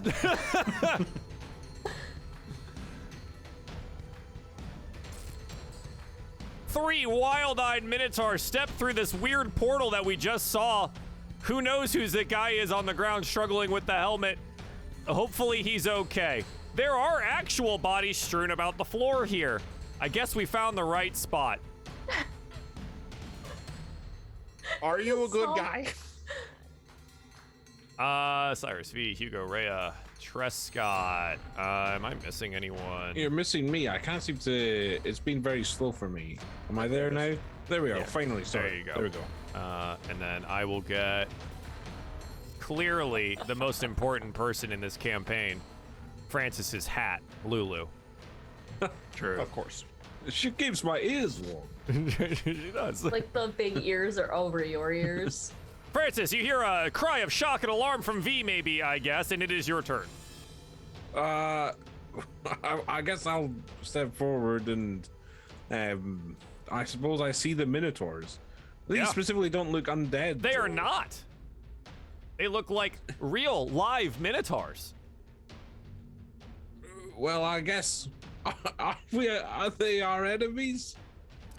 Sure, they're charging forward at V and Cyrus, seemingly ignoring the man on the ground, who is struggling with a helmet on his head. All right. Well, I guess I'll just blast the bottom one. Okay. 16 and non-natural 20. Both will hit for 14 total points of damage. Lovely. And then I will give. I was give it to Cyrus. I'll give it to V for a change. I will give Bardic Inspiration to V. Sounds good. The Minotaur charges forward and attempts to gore attack. I don't know. Let's roll a die and see who it is. North or south here. 1 for V, 2 for Cyrus. 2 for Cyrus. Is going to make this attack recklessly. And will connect at a 20. Hits with the gore attack. Its target takes an additional. Okay. So you take 18 total points of damage, an additional 2d8 for 26 total, and you need a strength saving throw. Cyrus. Well, it's a good thing that while we were talking to what's his name, I used my healing hands on myself, or else I'd be fucking unconscious. You said 26 total, right? 26 total. I was at 20. Yeah, all right. I was at 22. I'm at 2 now. And then you said a con?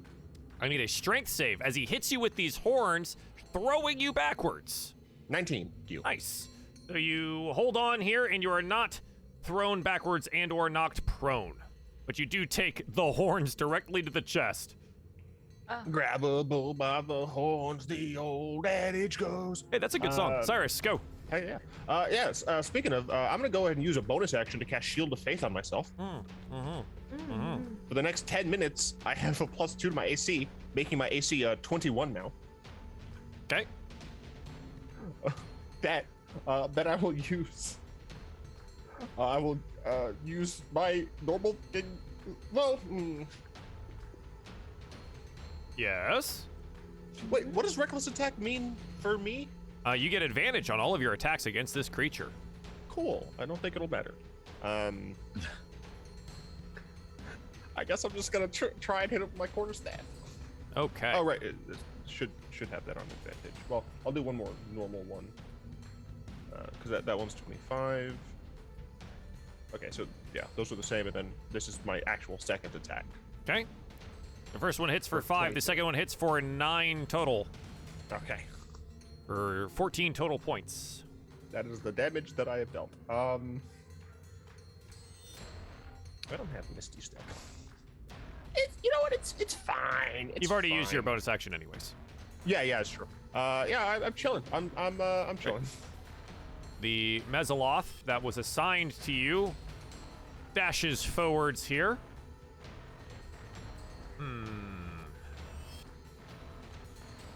Leaps forward and attempts to attack the Minotaur on the ground, clawing and tridenting. With advantage on both of these, a 25 and a 24 to hit for 19 total points of damage. Great job, Mesoloth. Yeah. Oh. Very good. Okay. This brings Good up luck. another Minotaur, which will lunge forward at the Mesoloth and attempt to gore him as well, going reckless as he does. Okay. It's going to hit for 15 total points of piercing damage plus the 2d8. 26 total points. I think, does Mesoloth have resistance? Yes, he does. Takes 13 points of damage and must make a strength saving throw here or be knocked backwards and prone. Mesoloths are pretty strong, except I rolled a 6. Gets knocked backwards into V. V, roll me a strength save. They get shoved into you. 7. Oh boy, we are both going back. The Mesoloth is knocked prone, you were just knocked backwards. Okay. V, what would you like to do? You said that guy has a bucket on his head? He has a helmet. I believe I have specified his helmet multiple times. There was a lot going on, okay? Was there? We sped a lot, okay? It's fine. Yes, there's a man kneeling on the ground in the 1 foot deep of water, struggling with a helmet that is on his head. He needs to be trying to take it off. It's not working. I would like to move up and try to get the helmet off of him and help. Okay. Yeah, you can certainly try. Okay. Under certainly try. the duress of 2 Minotaurs being next to you here with giant great axes, I would have to say that it might end up being at disadvantage to try and do this. But didn't she All get right. the bardic? Didn't you give her bardic inspiration? She did does give have her. bardic inspiration. That'll is help a little still- bit. As you get closer to the man, you note that they are muttering in 2 different languages, seemingly back and forth, their voice changing every time, and trying to tear the helmet off of them. Do you understand Celestial or Abyssal? No, I do not believe so. I know Okay. Celestial, but I'm not close enough. You can't hear? Oh, muttering, yeah. Trying to tear or help him get the helmet off, you realize it is very much stuck. There is no roll for this. It is There's no roll. stuck. Oh, okay. All right. Well, I guess, is that going to be my action, or can I attack? That is your instead? action. I mean, you went to go do the thing, and we find I out went it is to go stuck. do the thing. Okay. Yeah. All right. Then I'm just gonna hang out. Okay. Hugo. That's it.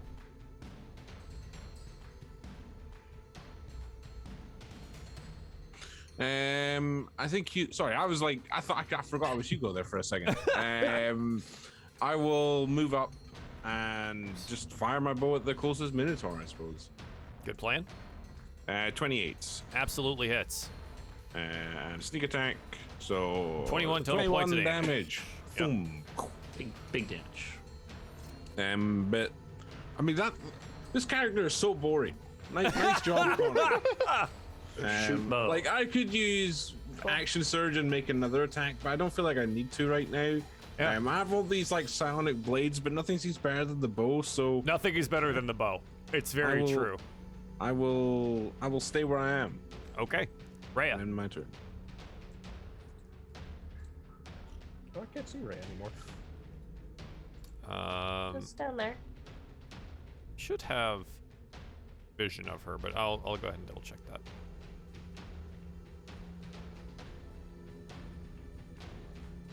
Maybe that'll help. Yeah. All right.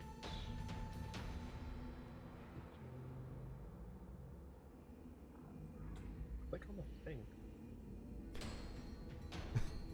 We good? All right. You Rhea's just gonna ran be- through a wall. I'm gonna say that's probably not gonna function that way. But it's 35. You can't go through the wall. The clicking wasn't being nice. I didn't see where it clicked. It's okay. Well, shoot. Rhea. You're in the Trescott dilemma. You can't get to the fight.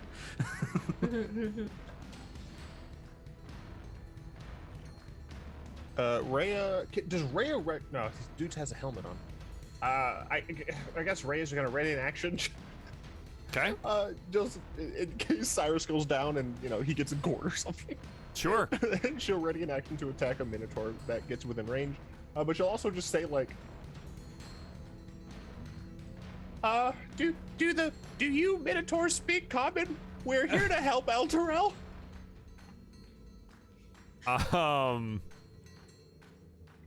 They do not speak common, actually. All right, cool. All right. They yell out something in Abyssal. Who knows what it is? Nah, Okay, that's her Trescott. turn.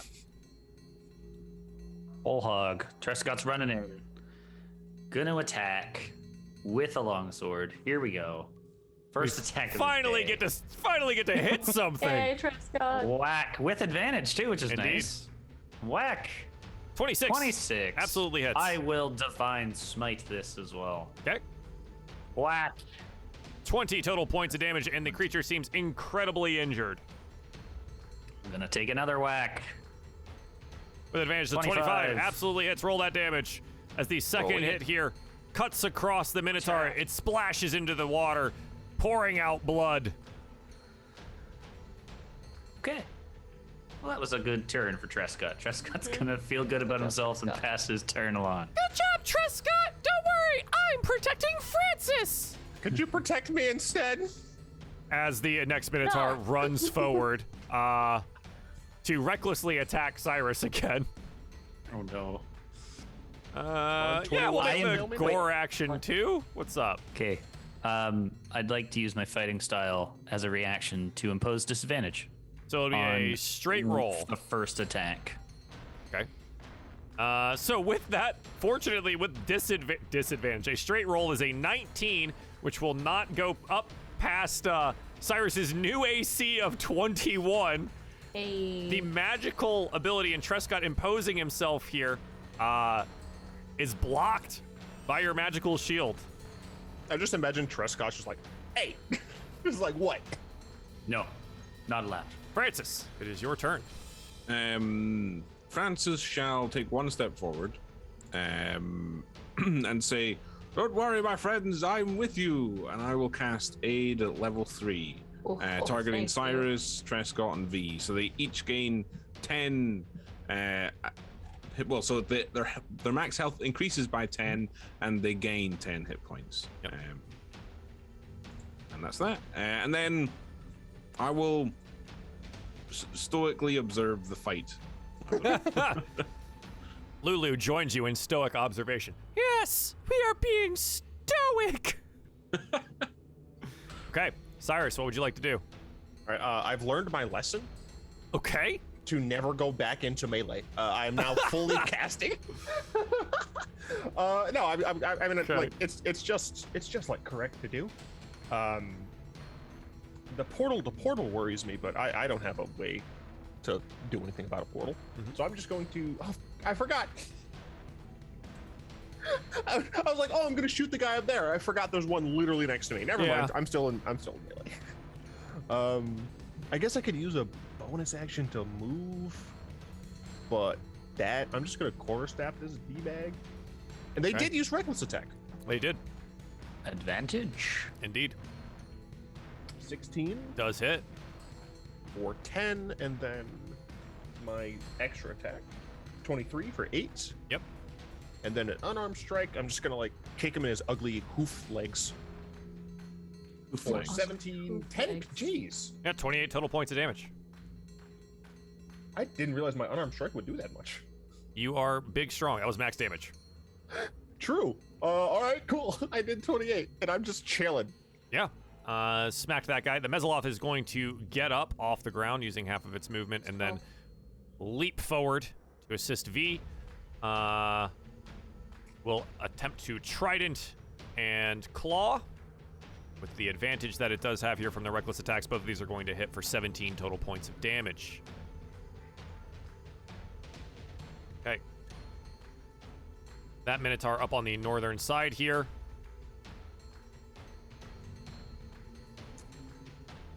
Will attack V. With a great axe recklessly. It will end up being, wow, a 15, so nowhere near enough. V, it is your turn. All As right. you nimbly dodge out of the way. I can't get this helmet off. So we're just gonna punch him. So I'm gonna. The guy with the lightning launcher. helmet. Punch him. Yeah, no. Yeah, like punch that the guy. Minotaur. Get the The helmet Minotaur. off! An 8, unfortunately, will miss. Okay, so I will try and hit again. 25 25. hits for 12 total points of damage as you shock the Minotaur.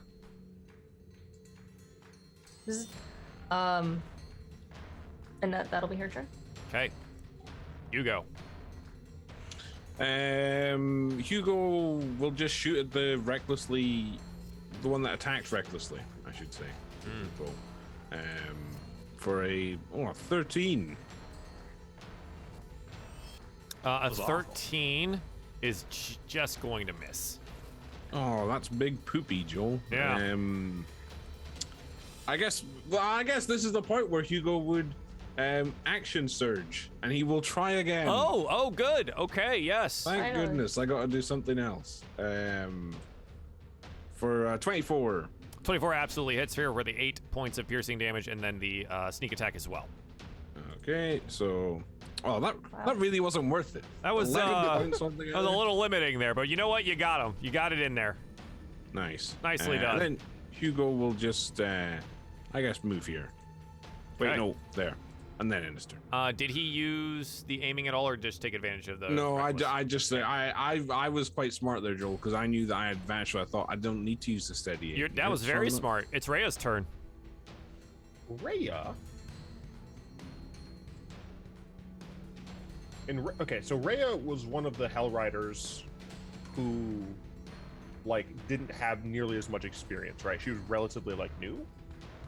Yes, she was. Okay. She has not completed her like paladin training. Okay. So I doubt she has any idea what this portal thing is. I mean, I guess we can all assume that it's a portal to the abyss, but Yeah. we don't technically know for sure how to do anything about it. So she is just going to. Be a portal back home. That'd be nice. I'm not walking to the portal first. She will, I guess, kind of like move through Cyrus here, using as much movement as is needed, and use her radiant longsword against this ugly Minotaur man. Sure. Why do you think they're 22 ugly? and 20. I think he's beautiful. Beautiful. And that's a nat 20 on one of those there. Yeah. That'll be 24 total points of damage. Boom. This one dies. Bing, Good. bang, Come. boom, pow. Bing, bang, boom, pow. Indeed. And then I guess she's gonna. That's water. Never mind. She's not gonna move deeper. She doesn't know how deep that water is. Yeah, okay.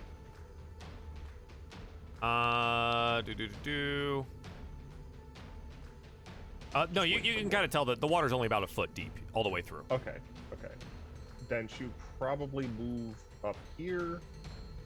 Still a safe-ish distance away from the portal, but kind of just like looking at it. Absolutely.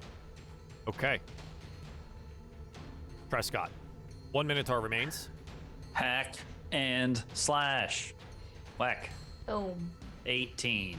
Okay, yeah, 18 absolutely hits. I will smite. Hiya.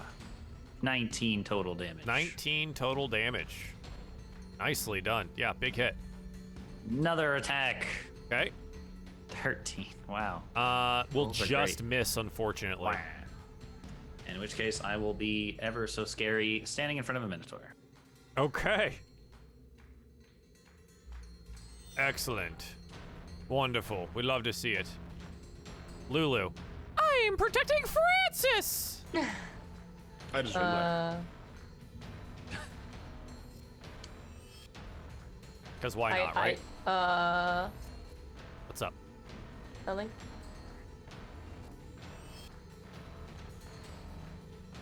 Is it my go? Or It is. Ooh. Nope, that Minotaur is dead, so it is Francis's go. Indeed. okay. There's kind of just an awkward long pause there after you said that, Joel. I Yeah, don't know if sorry. we were expected to. Do you want us to react more it's, to it, or it's totally With fine. something. I was busy with I can- something. I can see the full map, by the way. I don't think I should be able to. You should not be able to, but that's okay. Yep. And things. Yep. okay? So Francis is going to move forward, and then Eldritch Blast. Oh, I Nat think 20! it's because you had vision of at one point in time of doing all of the things. But yeah, nat 20 for 11 total points of Nice. damage. Nicely Second done. blast is an 18 for 9, so 20 points of damage altogether. Wow. You don't think that Francis could deal damage? Oh, but here we are. Just needs to high roll the shit out of it. It's totally fine. But yeah, that's the turn. Nothing else. Okay.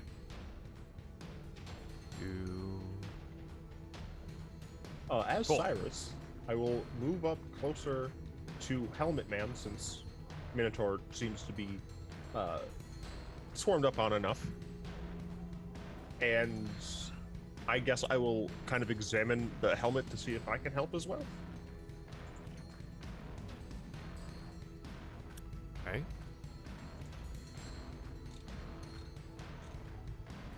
So, what do you intend to do?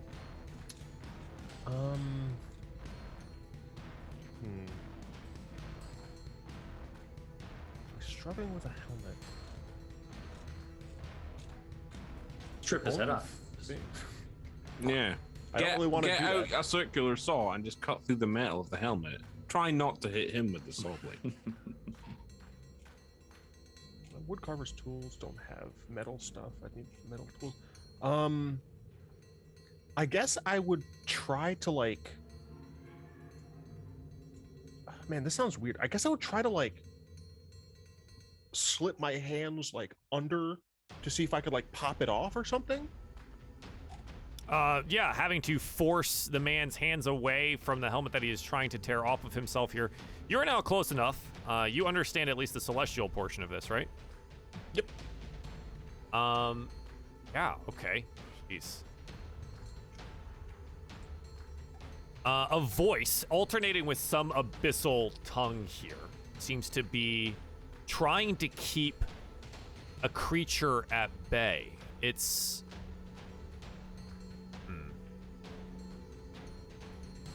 the voice does not seem to be coming from the man himself. It is definitely beyond that.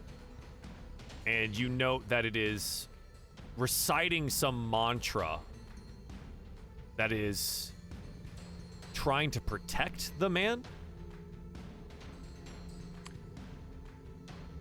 I guess as I'm like kind of like putting, like trying to get my hands in there or whatever, I would ask in Celestial. I have no idea if the thing can actually hear me, but I'd ask in Celestial like, how can I aid you?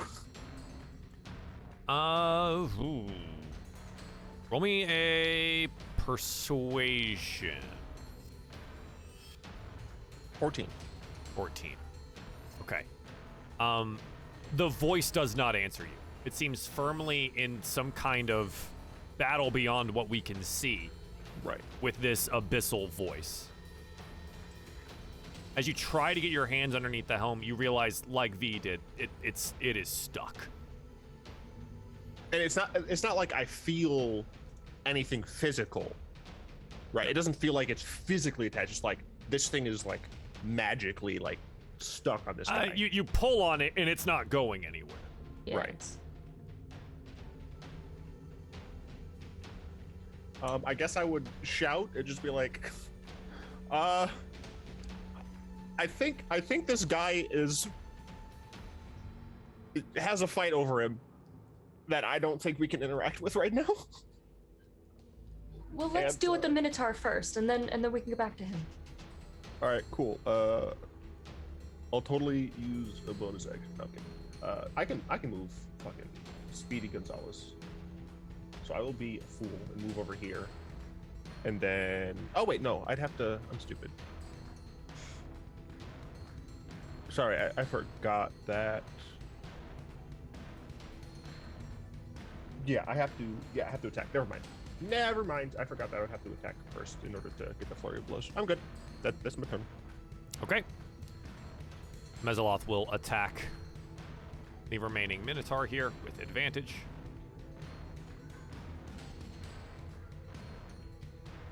Claw and Trident, both of these will hit for Get 'em. just enough damage to put the Minotaur down. Can I praise the bug? Yeah, you want to praise the bug? I would like to. praise. a good boy. Who's a I'm gonna say it in Infernal. Good Oh, job, dude. It really carried its weight, to be honest with you. Yeah. Like, it did a lot of damage after. praise the bug. As you praise the bug, the portal flashes and flares, and a discordant roar emanates as a creature steps from it. Ruh-roh.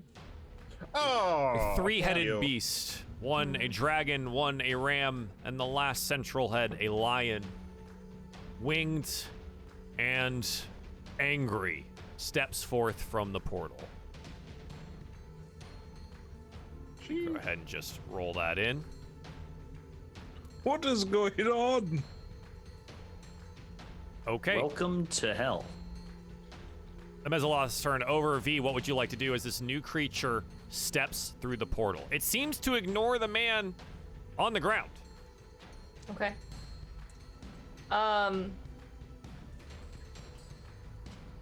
V would step up. She would. The cat doesn't want to. V would. And I'm going to attempt to hit the ram side with my Okay. lightning launcher. I don't know if I can choose sides, but The side that you're on currently is technically the dragon side. okay, but I'll you know fight the what? dragon then. Okay. We will fight the dragon. That's fine. All right. 14. A 14 to hit here will be just enough for 14 total points of damage. Okay, great. And then, bam, hit him again. An 8. An 8 is not going to be enough, Not gonna be however. enough. I think we're gonna need everyone for this. And that'll be her turn. I was gonna try to rip that guy's head off. Oh yeah. Everyone else has tried, right? It might as well be you next. Okay. The Chimera is going to make its 3 attacks, one of which being some flames. Directed at the one that just, punched at its dragon head. It's going to expel fire in V's direction here, and then make 2 further attacks with the horns and claws as well. V, I need a dexterity saving throw from you and You do get +3. the Mezaloth.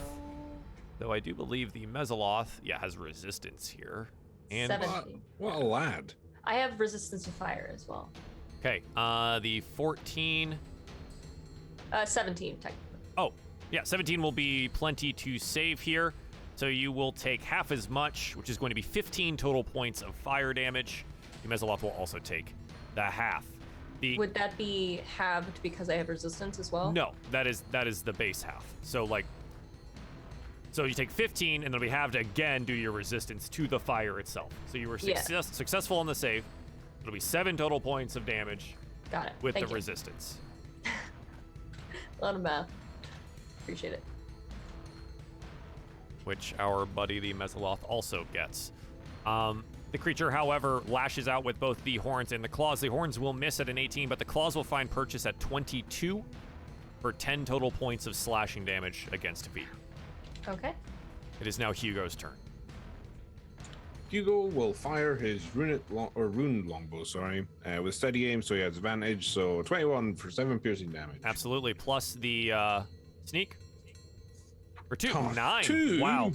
Wow. The second What time a you rolled 2. what a Fuck Third time. Hugo. so strong. Shite. Wow. That's it. Yeah, that minute you minimum rolled every die on that. Yeah. All the stats. Pain. Nonsense. Rhea, what would Rhea like to do as this chimera comes out of the flashing portal?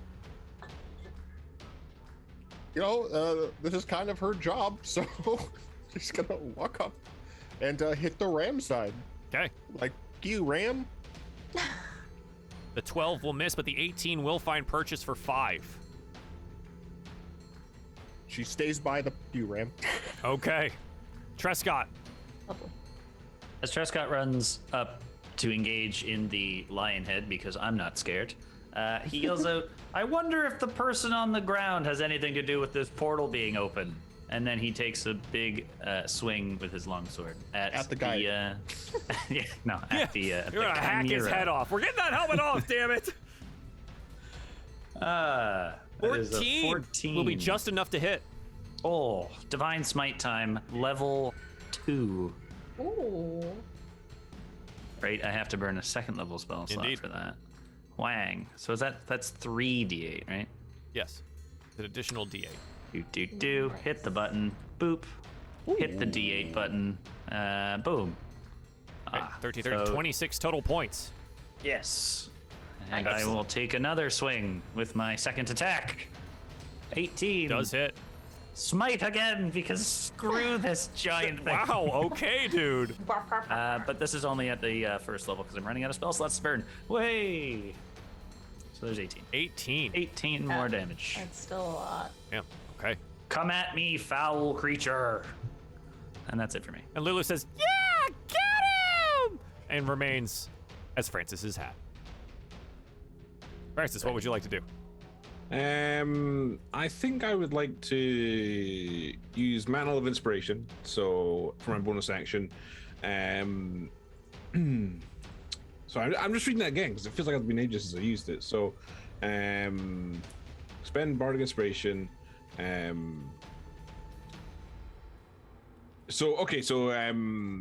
Charisma modifier. Right. So Cyrus, V, and Trescott all gain 5 temporary hit points, and they can use the reaction to move without provoking attacks of opportunity if they so Nice. wish to. If you would like to. Yep. So do that now. And then I'll just use my Eldritch Blast again, I suppose. For 21 Yeah, 21 absolutely hits. and 13. 13 will just miss. Damn. So yeah, 4 force damage, and I'm just gonna walk back a bit. A bit. Good. Out of fire breath range. Yeah, I was like, notice. Yeah, I know. Fire spray. I don't want to get hit by that. Like even a little bit. Cyrus. The fire in my solar beams. There we go. Okay. Yeah? Words? Words. Cyrus casts Cyrus. Use solar beam. Solar beam is super effective. It is moderately effective. All right. 15, 22, 11 doesn't hit, and 23 for a total of 27 damage. 27 total points. Obnoxious. I hate it. Yeah, well, I'm out of Okay. key points now, so. Great. Yeah, you do a megaton of damage. Maybe it is super effective. The radiant sunbolts blasting into the creature as it roars out from its multiple mouths. Anything else that you would like to do? Yeah, I'm gonna yell at it in both in Celestial Common and Infernal. You came to the wrong neighborhood, bro. Go away. Doesn't seem to understand you. Oh, I know, it's fine. The Mesoloth will leap forward and attempt to strike out. Claws. Okay, the Trident does hit though, and it will hit for 10 more points of damage. And the Chimera, having just come out of this portal, looks incredibly injured already. Love that Good. for it. V. Yeah. Yeah, well, we're gonna injure him more. Lightning launchers. That's a nat 20. Nat 20. Wow, get Well, destroyed. bam. So that's math. 18 points of damage for that first strike. Uh-huh. And then, well, bam again. 21 Oh, I wish I had for- advantage. For 6 more. Yeah. And as it For attempts 6 to breathe fire one last time, it realizes it only ever gets one turn and dies. Holy moly! We just killed off its chimera and one around the cut. That's pretty good. Hey. I mean, for Joel's what it's face. worth, there's Joel, we almost love focusing you. it, so. It's fine. Don't care. Fine. It doesn't even get all the way so out of the much. portal. It falls back into the portal. Just disappears. Aw, But I wanted to harvest its part. No, I'm just kidding. What? Oh, Yeah, jeez. harvest Oh, it for now we want to trophies. take our time. Okay. No, now we okay. So Combat ends. okay, We combat finally ends. get a look around the room. Please, Joel, regale us with the description of the room. A shallow meditation pool fills the room, set off from a broad landing edged by a low wrought iron railing that you guys have just been kind of hopping over because who cares? Wondrous frescoes along the walls depict souls gaining the blessings of Lathander, Torm, Helm, and Tyr, but the frescoes on one of the walls have been twisted into the abyssal form surrounding the shimmering portal on the eastern side. The pool is littered with the mutilated bodies of humans wearing the uniforms of Baldur's Gate and Elturel. The swirling water of the pool roils with shadow and is shot through with patches of black ichor where demons have fallen. An armored man with a shield slung over his back crouches amongst the bodies, writhing his pain. His eyes are closed, his hands clutch at a golden helm on his head as if trying in vain to claw it off. Unintelligible words spill from his lips, some sounding saintly and solemn, while others resonate with a cruel hiss. I think I'd imagine we're all The pretty man drawn looks to like the. this, but with a helmet on. Ah, it's Ulder. He seems to be in distress. I can't get this off, and it doesn't look like. I don't think any of my tools would work. Well, perhaps we should. Can you hear us, sir? Can you calm down a bit? We're trying to help you. Roll me Arcana or Religion. 19. Ooh, pretty good. Yeah. Listening for a while, you realize that the two languages, Celestial and Abyssal, I don't think you understand either of those, but I do not. as Cyrus listens, he can probably translate a little bit more for you. You start to realize that the Celestial voice, at least, is literally Torm speaking through him. Oh. The Arcana check here reveals that there is some kind of struggle taking place within the man's mind between this divine higher power, Torm, and some terrible demonic entity. You realize that the portal is tied to the helm and to the man himself. Does any of us know whatever? Cyrus, you can speak a little bit of what you said, celestial. Yeah, I didn't get a response. I did try to see if there's any way I could help. Rhea, I know what a god sounds like. Yes? I'm fairly certain he's talking to, or a god here is trying to help this man, fighting against not a devil, I assume a demon, because I can't it's very obviously like bad language, but I can't understand it, so it's not infernal. Just speaking you in know- 4-letter words. It's bad language. Do you know any like incantations for any of these gods that you could maybe help them, empower them or something? I don't think I have. I could pray, but I'm not sure it has any true magical ability. V would like to look to the shield that she has. Mhm. Do you understand what the other side is saying? Oh. Pulling in the linchpin. Here we go. Oh. Put a shield next to the guy. We're really pushing Joel past his point. Oh, This is- good. I just want to see. Joel's not gonna want to play anymore. If does not say on that card. Let's see if it says on the other one.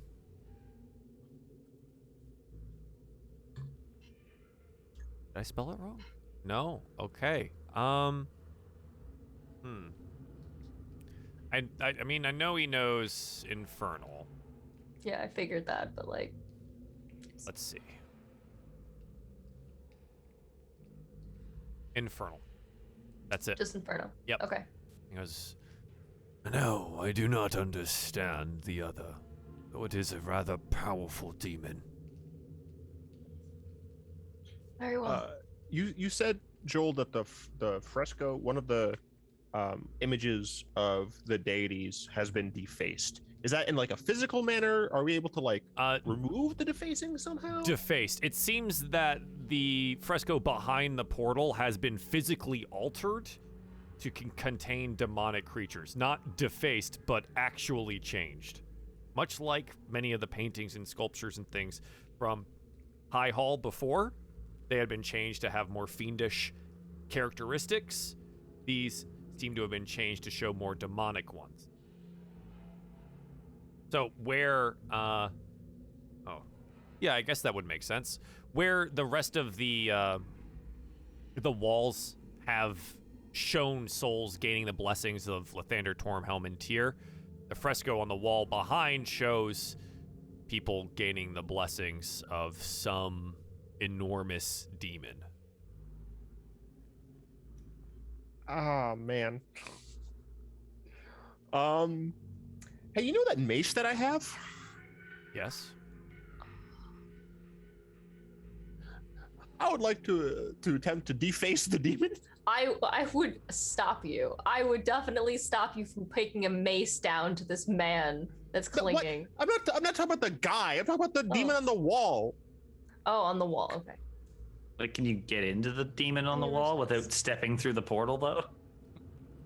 I don't know. That is a good question, Chuck Joel. it. Chuck it. I mean, the fresco is the entire wall behind it here. You could step around the portal to hit the portions that you can see, but like directly behind it, obviously, the portal blocks that.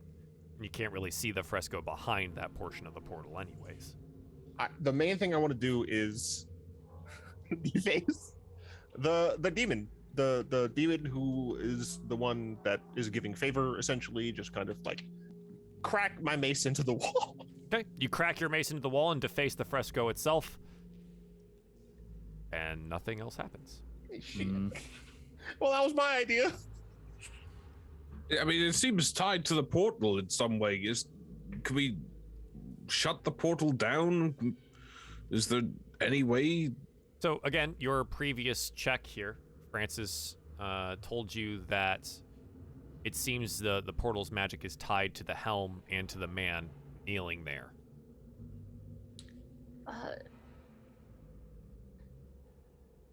Trescott, you know, you were religious right before this happened, you and Rhea. Maybe, is there any way you can strengthen whatever's trying to fight this Like I said, strong demon? I can pray. I don't have any magical abilities. Trescott seems much more capable in that regard. Oh, that's the nicest thing you've ever said to me, She Rhea. says, glaring at you. I was gonna say. Can I? Wait. Sorry, go ahead. No, you go. Cyrus, is there any way to tell? Is like, can we tell if the helmet is the hissy one, or is the man the hissy one? Nothing is coming from the man, as far as I can tell. No, it's all and- coming from the man. It's speaking It's all from coming his from him. mouth.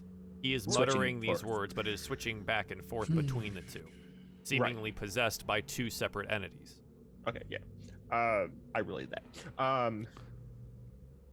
I tried to ask the godly entity for how to help it, but it's too focused. I think it can't break its focus, or else it'll lose the battle.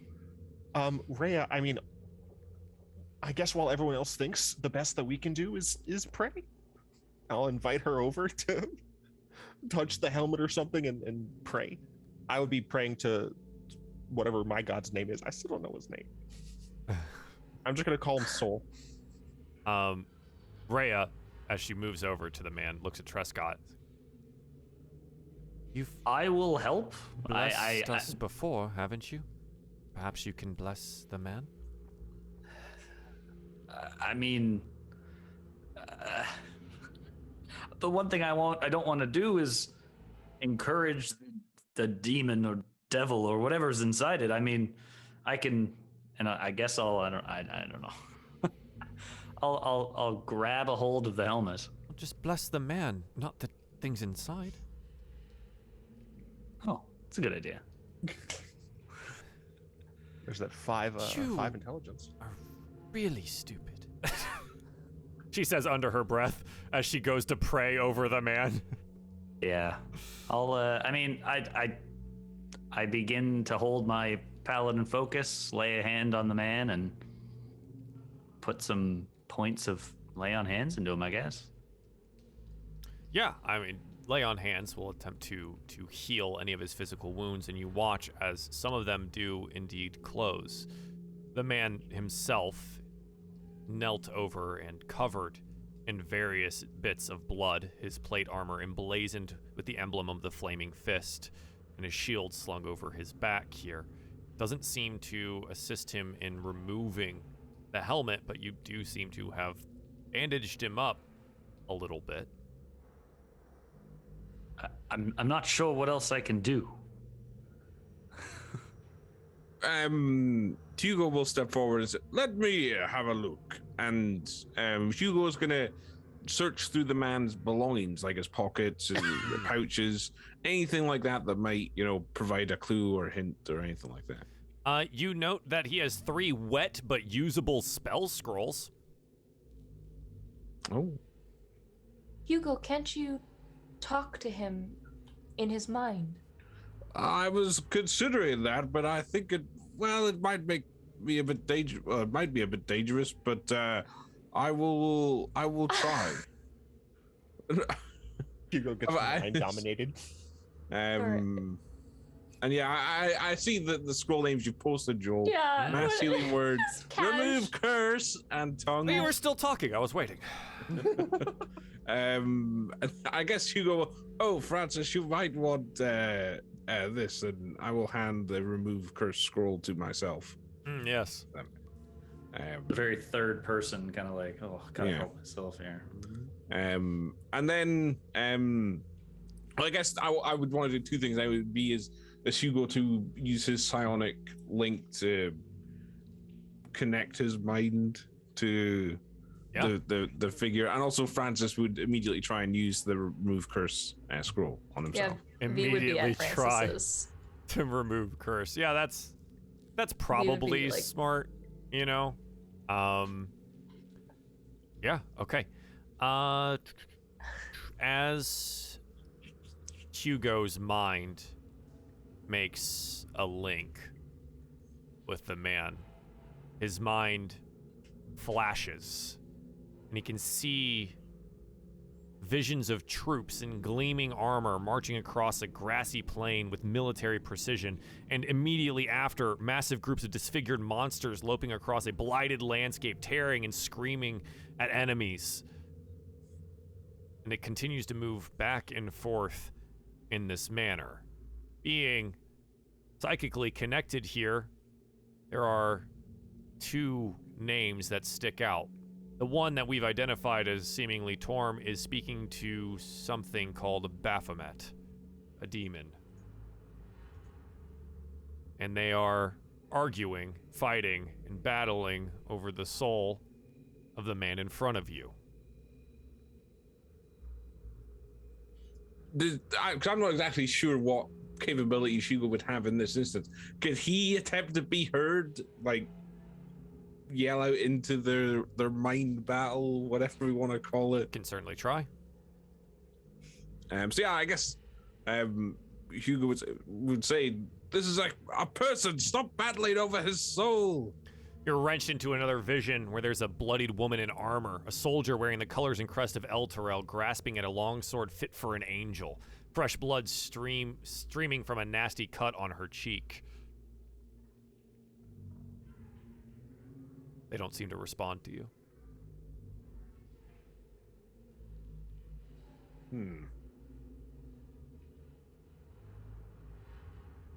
Does he maintain the link? I guess he would maintain it, but I mean, I guess he would also sort of relay The image things he's flashes seen to again. his- Flying next to the woman is a small golden elephant, rapidly fluttering wings. Hugo would recognize this one as being Lulu. Oh. That bitch betrayed us. Does he continue the connection? I guess you're revealing a lot of things, Joel, so I think I'd Yeah. better for the sake of Sure, the roll me a plot. wisdom saving throw. Oh, right, Oh. okay. Here we go. There we go. Who's good at 13. Mm-hmm. Okay. Takes 11 points of psychic damage. Ah! Does he continue? Yes. Okay. An enormous loping demon threatened to devour the woman, and she plunges the sword into the ground. The winged elephant makes a trumpet sound with its trunk. The demon's hurled back as an alabaster palace rises up from around the sword. The winged elephant flees and takes to the red sky, where it watches as a bloody scab grows up from the ground to engulf the palace and the demon itself. What am I seeing? I don't understand. I assume our prayers are doing nothing. No. I don't see how we're helping the guy, but it makes for good viewing anyway. I would try and maintain the link if Roll me a wisdom could. saving throw. Oh dear. A 12. Take 14 more points of psychic damage. I can't maintain this link forever. Pull him out of the matrix. The winged elephant flees, wandering in a delirium before coming upon two odd bird-like humanoids dressed in patchwork armor, standing next to a strange infernal vehicle. The bird creatures were equipped with odd weapons and tools. Rock. I would go stand next to Hugo to give him my aura of help. Okay. Unless Craig wants to kill Connor. do they speak to Lulu at all? Do they, or anything like that? The vision fades, right? Like you're getting flashes of these things. Yeah. This is whatever the man is currently seeing.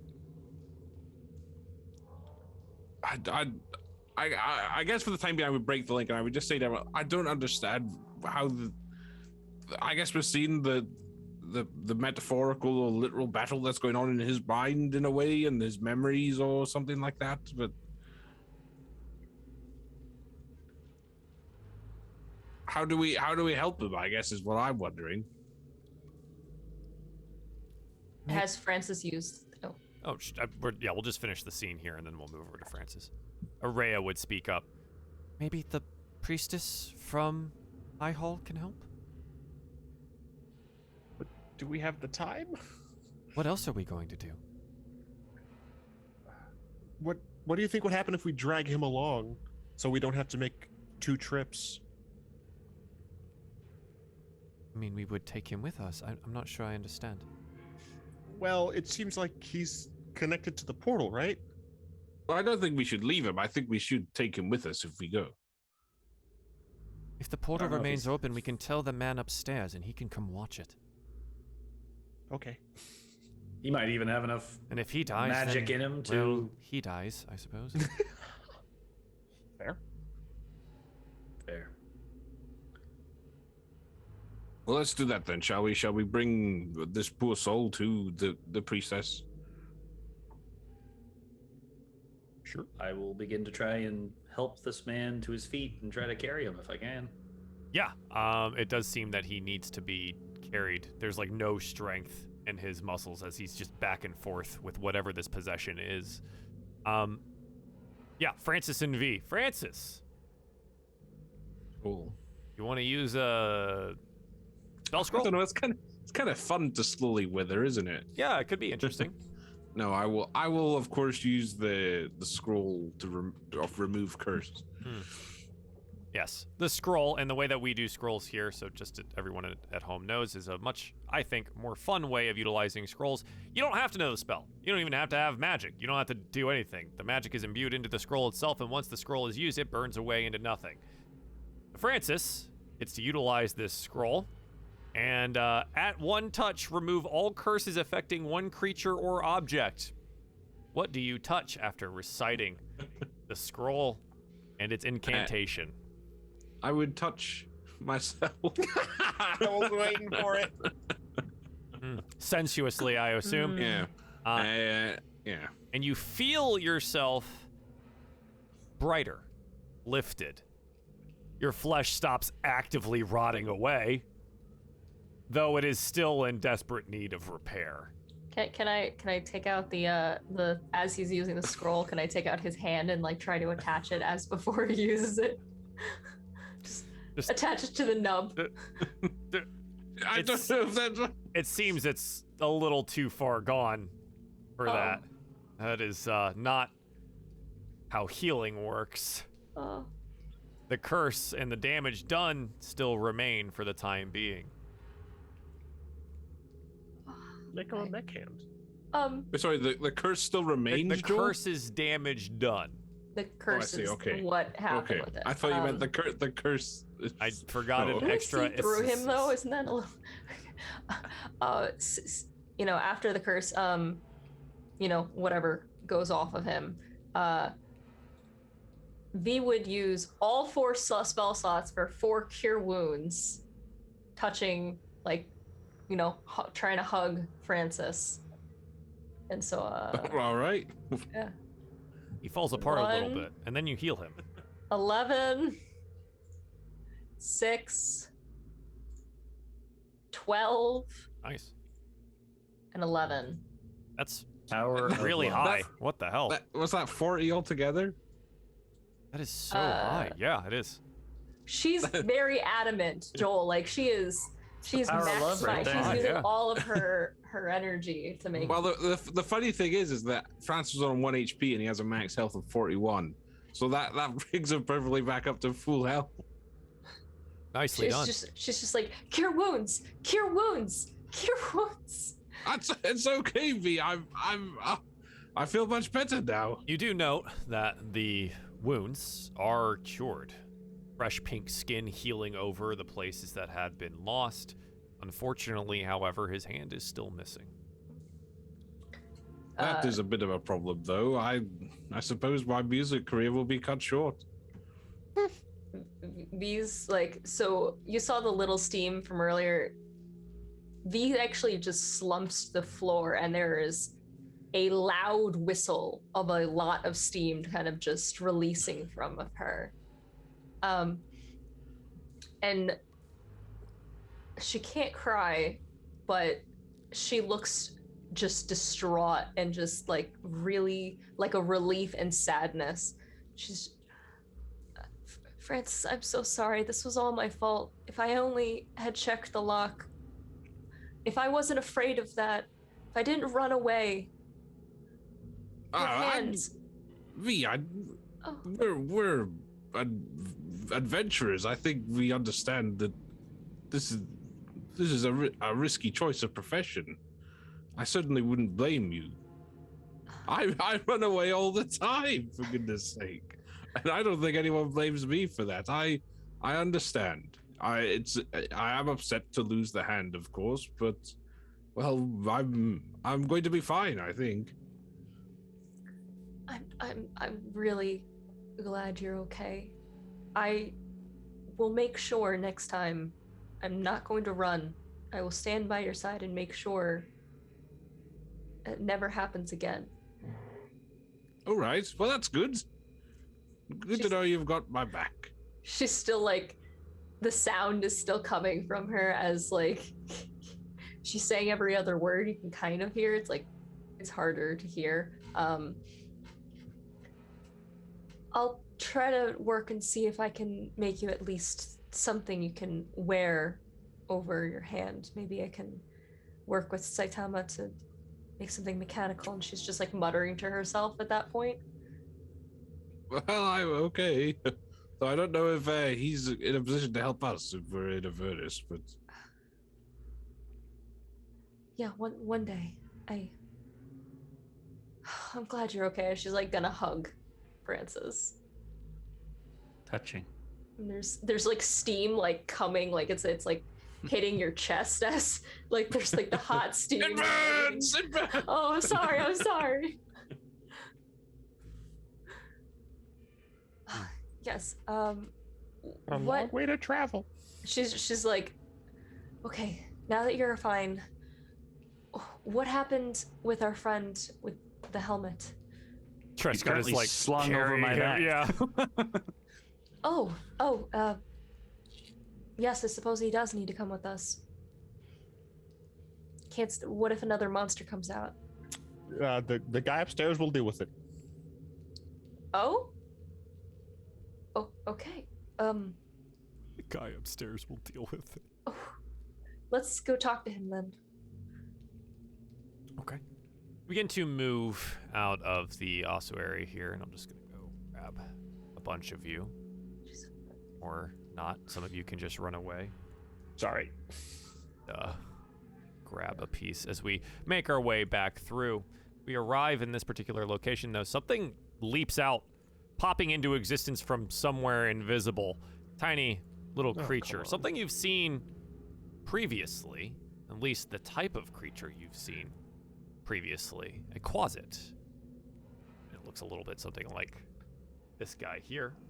Oh, the wee cute guy. Oh, he's yeah, I pretty liked Leaps him. out. Oh yeah, this is cute. Oh, man, whatever, you guys. Well, if it's small, it's cute. If it was like regular size, it would be scary. It pops into existence out of the invisibility that it had casted on itself and looks and he says, Hey!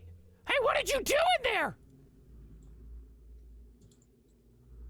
And it looks very concerned. It's like wringing its little, demon hands together. So it is a demon, right? Sure. I don't. We don't know. We don't know. I Don't look the thought we same. encountered it before. Yeah, but it's a small green lad. Who knows what it is? Roll nature. Dare you? Who's familiar with demon stuff? Anyone? I mean, Kind of read a book, maybe. I'm learning. I'm learning. We are learning. Every day. Yeah, I Let me think roll- it's a character thing. Have you spent time with demons, or know of them, or read about them, or know any of those things? You've seen Rare. this, right? This little quasit guy was the familiar, at least something similar to it, was the familiar of the tiefling that you met at the library. I can't remember the name off the top of my head. Yeah, the library one. So it looks familiar to that, but I don't know if anyone ever asked, like, what is that thing? We did not. I think we Anyways. were all just enamored by it. I'm just gonna ask in common, whose side are you on? Hey, whose side am I on? Whose side are you on? Look, I will turn you into dust unless you tell us.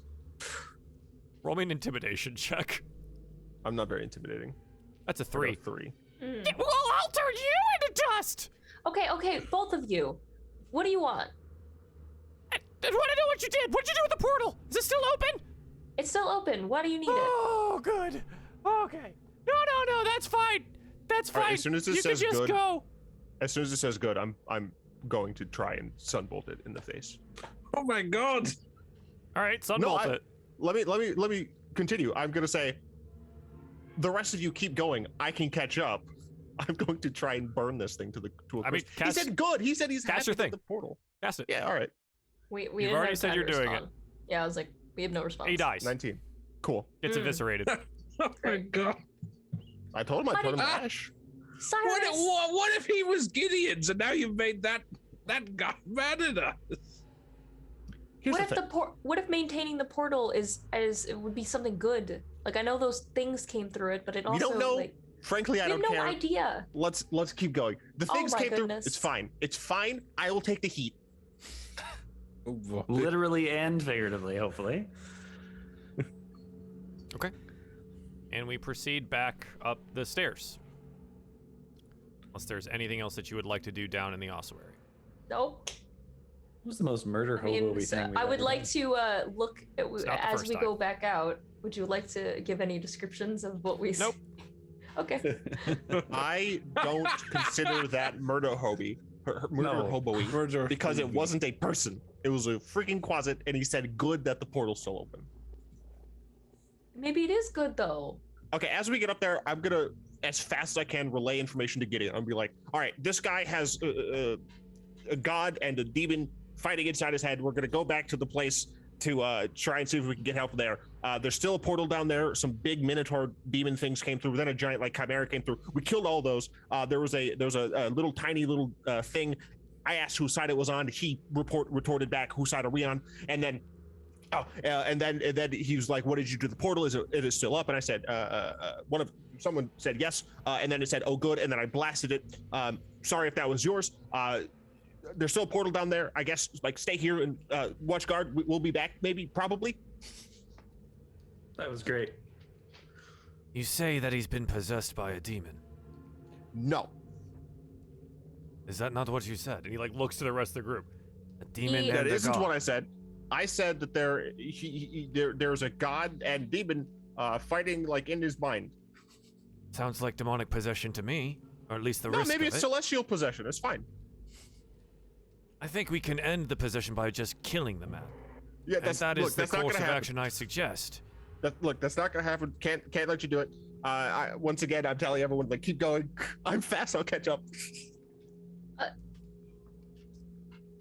This man is innocent. We- We have no reason to believe that he is an evil person What is or the with rush the here? demons. This one seems seems to try to be leaving very quickly.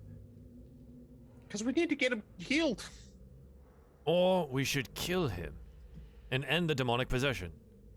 This man saved my friend. He's under my protection. Also, for what it's worth, we don't know if it technically will end. Like, maybe the demon will just jump to a different host. Like, we don't know. It's better to try and like cure the guy. We can kill him if he's not cured. All right. Look. Roll a persuasion check. Why am I rolling these At persuasion? disadvantage. You're the only one talking. Super disadvantage. At That's fair. disadvantage, because you seem nervous. Everything you said is rushed and jumbled. I thought we were at a time limit. You may be. A 13. Okay. Sent into Avernus. Do I technically Time. get 16? And is a persuasion Technically, check, not It's not a check. not a not saving throw. Okay. Right. Sorry. Yeah. Yeah, oh god. He looks at you. And I think he yeah, unfortunately, Trescott. He would look at Trescott. Because you're carrying Hello. the man. I am. Paladin. You would not lie, would you? I'm not known to. And I look at Rhea.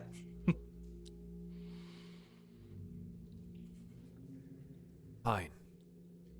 You would speak for this man? And the nervous one. I am the nervous one.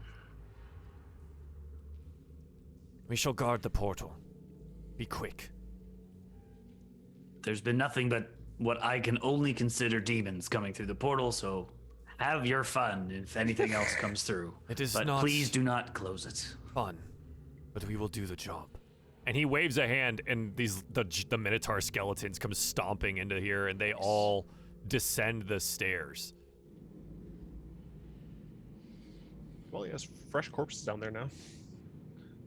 A bit cynical and full of himself, isn't he? He thinks he's a bit of an edgy character, that Gideon. That was Hugo who said that, by the way, not Franz. Of course.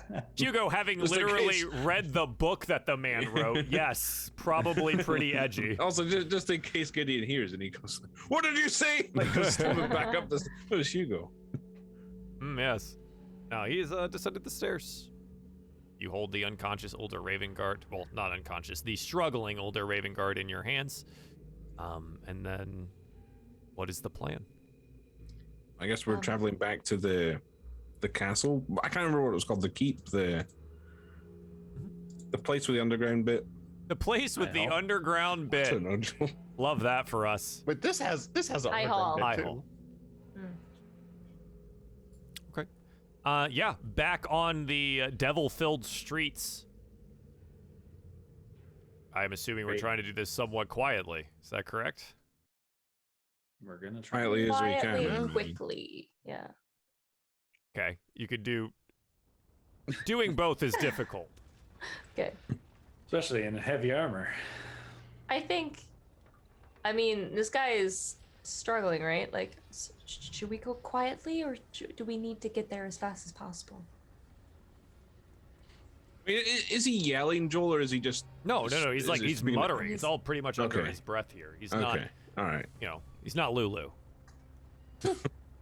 I think we should be stealthy because we've seen those flying creatures on horses, right? That they look pretty dangerous. I don't think we want anything like that to spot us. I would agree. Did Hugo tell everyone about what he saw, or is he just? Don't know. No, I think I said I did. Right? I think I said I was relaying everything I was. So seeing. here's the thing. Yes, but also Francis and V and Lulu were all in a corner doing something else. We were away while you guys were doing that thing. Okay. So in which case, in the heat, no, I don't think. Yeah, I wouldn't say that. Like, I don't think Hugo said about. Okay, for everyone who missed it, here's what I saw. That hasn't been sort of that moment. Yeah, it's probably gone. So it's just Cyrus, Trescott, Hugo, and Rhea that know. Okay. Yeah. Okay. Let's book it quietly to High Hall. We'll go quietly. Quietly. I need so many stealth checks. 19 in heavy armor. Go Whoa, me. Trescott. Wow. The top check is Francis at 12, and then bottom one is Hugo. Both me and Hugo. Oh my god. Me and Hugo at 12, which is impressive for us. Well, sorry, no, the 12 is Francis. The 17 is Hugo. Oh, okay. 19, 12, 12, 16, 17, and who wants to guess what Lulu got? 6. That's Not 20. 5. It was a 5. Yeah, so pretty close there. But honestly, all averaged out, that's not bad. You do avoid some of the devilish patrols around here. It does seem like the population of devils in the city has reduced, and the sounds of battle below have only gotten louder. Seems that the struggle against the demons here on Avernus has reached a bit of a fevered pitch. It takes a while to get back to High Hall, carefully as you are. Returning to it here. It looks like, thankfully, as you note, there are some guards even at the entrance. Some of the refugees that were hidden down below. That none of the other devils have made their way here again. Rather fortunately. Most of the refugees are hidden still down below. And you head there with your struggling older Raven Guard, as it were, down below into the basement of High Hall. Getting there, and with some assistance from the woman below, you know what, we'll go ahead and drag everyone back to the map there too. Where is this? High Hall. The mummies are still on fire. That's fun. Harkina, or excuse me, Feria remains here, and she assists with this. She sees you arrive and recognizes the signs of possession on him. He lets you know. I studied these things for quite some time. I've a bit of a specialty on it. And she looks up and sees Francis, and you look much better, though. That's... Yes, thankfully we. Yes. I hope that the gentleman doesn't mind, but he had several scrolls on him, one of which allowed me to remove the curse. Well, Baldur is a kind man. I'm sure he won't mind. But I think I can help him. And she begins to pray and casts a spell on older Ravengard. She then gently removes the helmet from him. Oh. Just a small blessing is all he needed. Boulder's eyes open, as hopefully Trescott places him down now that he is Sure do. Yeah. not catatonic anymore. Trescott begins to swaddle him like a baby. Where am I? What's going? There you are. Oh, you're all still alive, and he turns to look at the people behind him here. And with some new friends, it seems. I suppose I have you to thank for my safe return. Yes, we we fought whatever was down there with you, those monsters. What happened down there? I went to find the helm. And he looks askance over at the helmet itself. There was rumor that a direct line to Torm had been established in the ossuary of that chapel a long time ago. Unfortunately, it seems our fall to Avernus had corrupted the portal and allowed abyssal things to step through. I was unable to remove the helm, and I, unfortunately, am unaware of what happened next after putting it on. I do remember what I saw within the helm, though. The moments in time. And he sees Lulu there. And you, small flying one. And he begins to recite the things that Hugo had seen. The bloodied woman in armor, wearing the crest and colors of Elturel with the long sword. Lulu flying there next to her. An enormous demon threatening to devour the woman, who then plunges the sword into the ground. The elephant fleeing, wandering in delirium before coming upon these two odd bird-like humanoids. They reminded me of Kenku. Not sure if you've seen them before, but Lulu this entire time is just wide-eyed. I kind of remember a lot of stuff. Wow. That's, you guys ever have that moment where someone mentions something and then it like unlocks all of these really repressed memories that you probably didn't want to remember at some point in time? Yeah. Like a waterfall.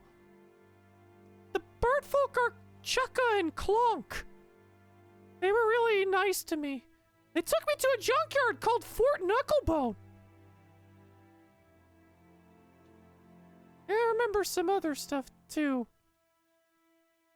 And she gets a little quiet. Little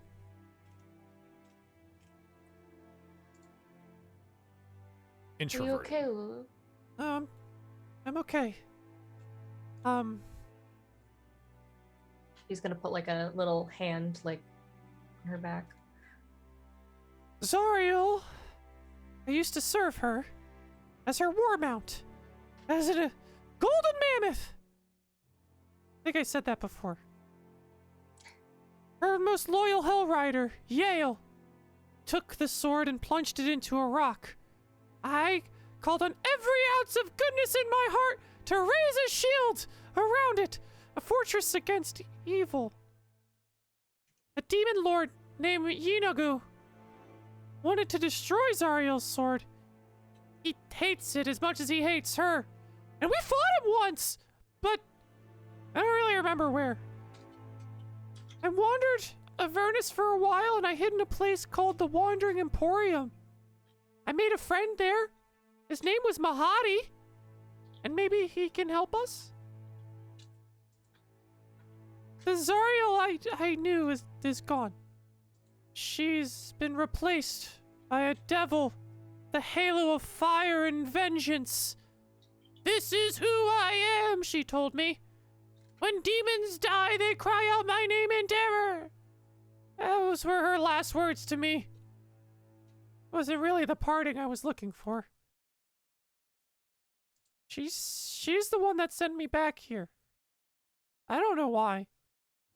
Maybe there's this little spark of goodness or something deep inside. You know, maybe we can save her. Maybe we can save her. And she looks concerned and kind of unbelieving around at the group. We can certainly try. Joel, for clarification, it was the demons that sent Elturel down and brought it down? No. It was the devils. It was specifically one man. Yeah, it was... But it was the devil in him. Right, he made a deal with devils that doomed the entirety of Elturel and all of its people to be dragged down into Avernus. Oh, fabulous. Yep. Mr. Krieg.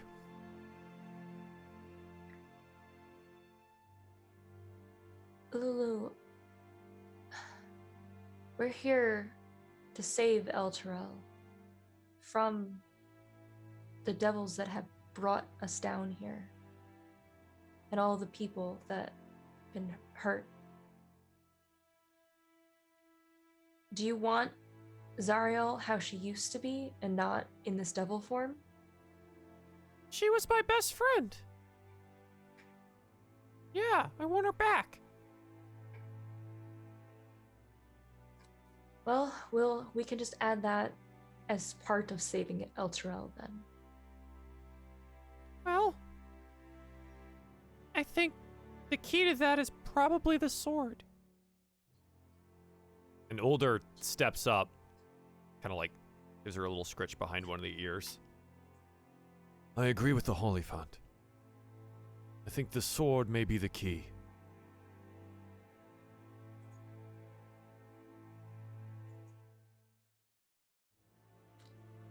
Do you know where the sword is? Where it lies in the protection that you gave it? No, but maybe Chukka and Clonk know where I came from. So that means we must go to the Fort Knucklebow. Yeah, they make and repair infernal vehicles that can move really quick across the wasteland.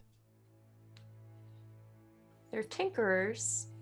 I think so. They'd like hit stuff, turn stuff. Seem to be tinkering. V looks at Francis, then she looks at this.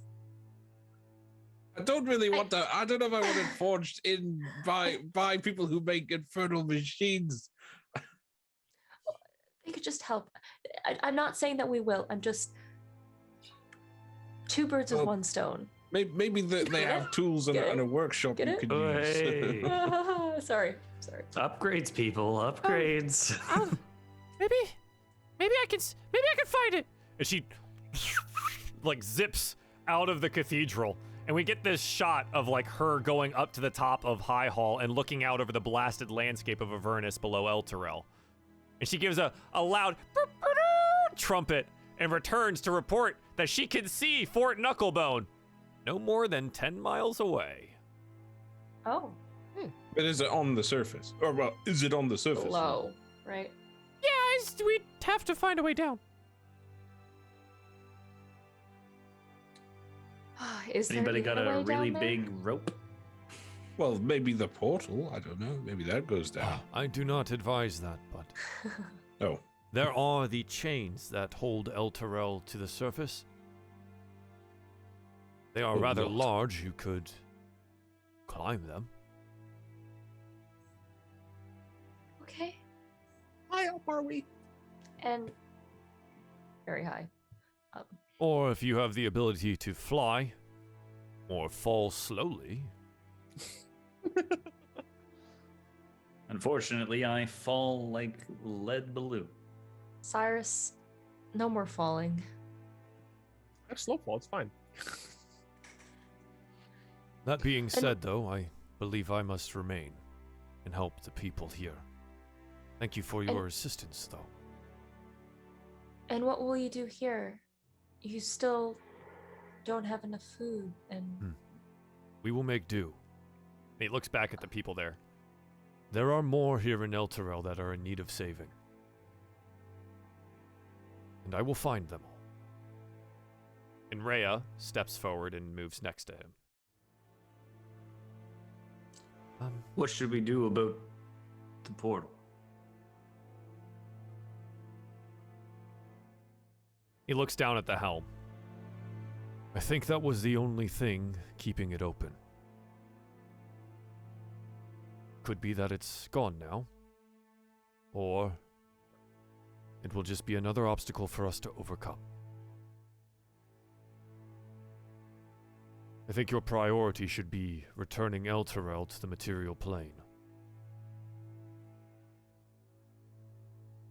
Rhea looks up. You see that like tears are a little in her eyes. I'm going to stay and help the people of Elturel. It's the whole reason I came. And I'll just have to trust that my new friends are capable enough to get us out of here. Rhea, you've spent enough time with us that I'm sure you are completely at ease in the knowledge that we can get this done. She looks, yeah, I'm assuming that was Hugo. She looks over, and then looks at V. Some of you are more capable than others. But no, I will assist Lord Ravengard in trying to save as many people as possible that remain here. Be it against demon or devil, I will fight for them.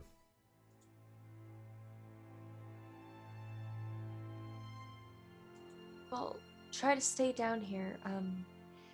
You know that can't be done. Well, stay alive so you can see Elturel back on the surface where it belongs. That is the goal. Been an honor. For your assistance and trying to help them, I think you still might need that sword rune Oh. upgrade. It's How long will yours. it remain with me? If I was going to make a new one for someone else, then it would disappear. What happens if you die? Then it does disappear and you'll know. Well, then don't make any new ones. And if it does end up losing its magic, then I'll come find you. Very well. We wish you luck. Ulder gives a small bow. Thank you again for your assistance. We don't have many warriors left, but hopefully this will be enough to save as many as we can. And maybe there are more walking the ruins of Elturel that we can encourage to fight. I hope to see you again. Just not in Avernus.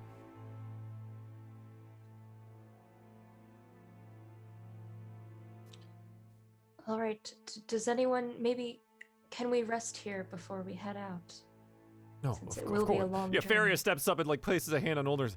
I think everyone needs a bit of a rest. Yes, of course you are welcome to stay. We have lookouts on shifts right now, and well, we were able to scrounge up a little bit more food for the time being. It seems that you cut quite the swath through the devils on your way here. Alas. There are always more where those came from, so you must stay alert. Of course. And I think that's where we'll end today's show. Everyone taking a long rest and contemplating the long road down, or fall, from Elturel to the surface of Avernus. Our next goal is some tinkering birdfolk Chucka and Clonk at Fort Knucklebone, which hopefully Just furnace things. remains just a mere 10 miles away. Appreciate you all joining us for Descent into Avernus. I am so glad we had at least some people here to play the game this week. It has been over a month for us, so I hope it was fun. And we'll see you all next time. Goodbye. Bye. Bye.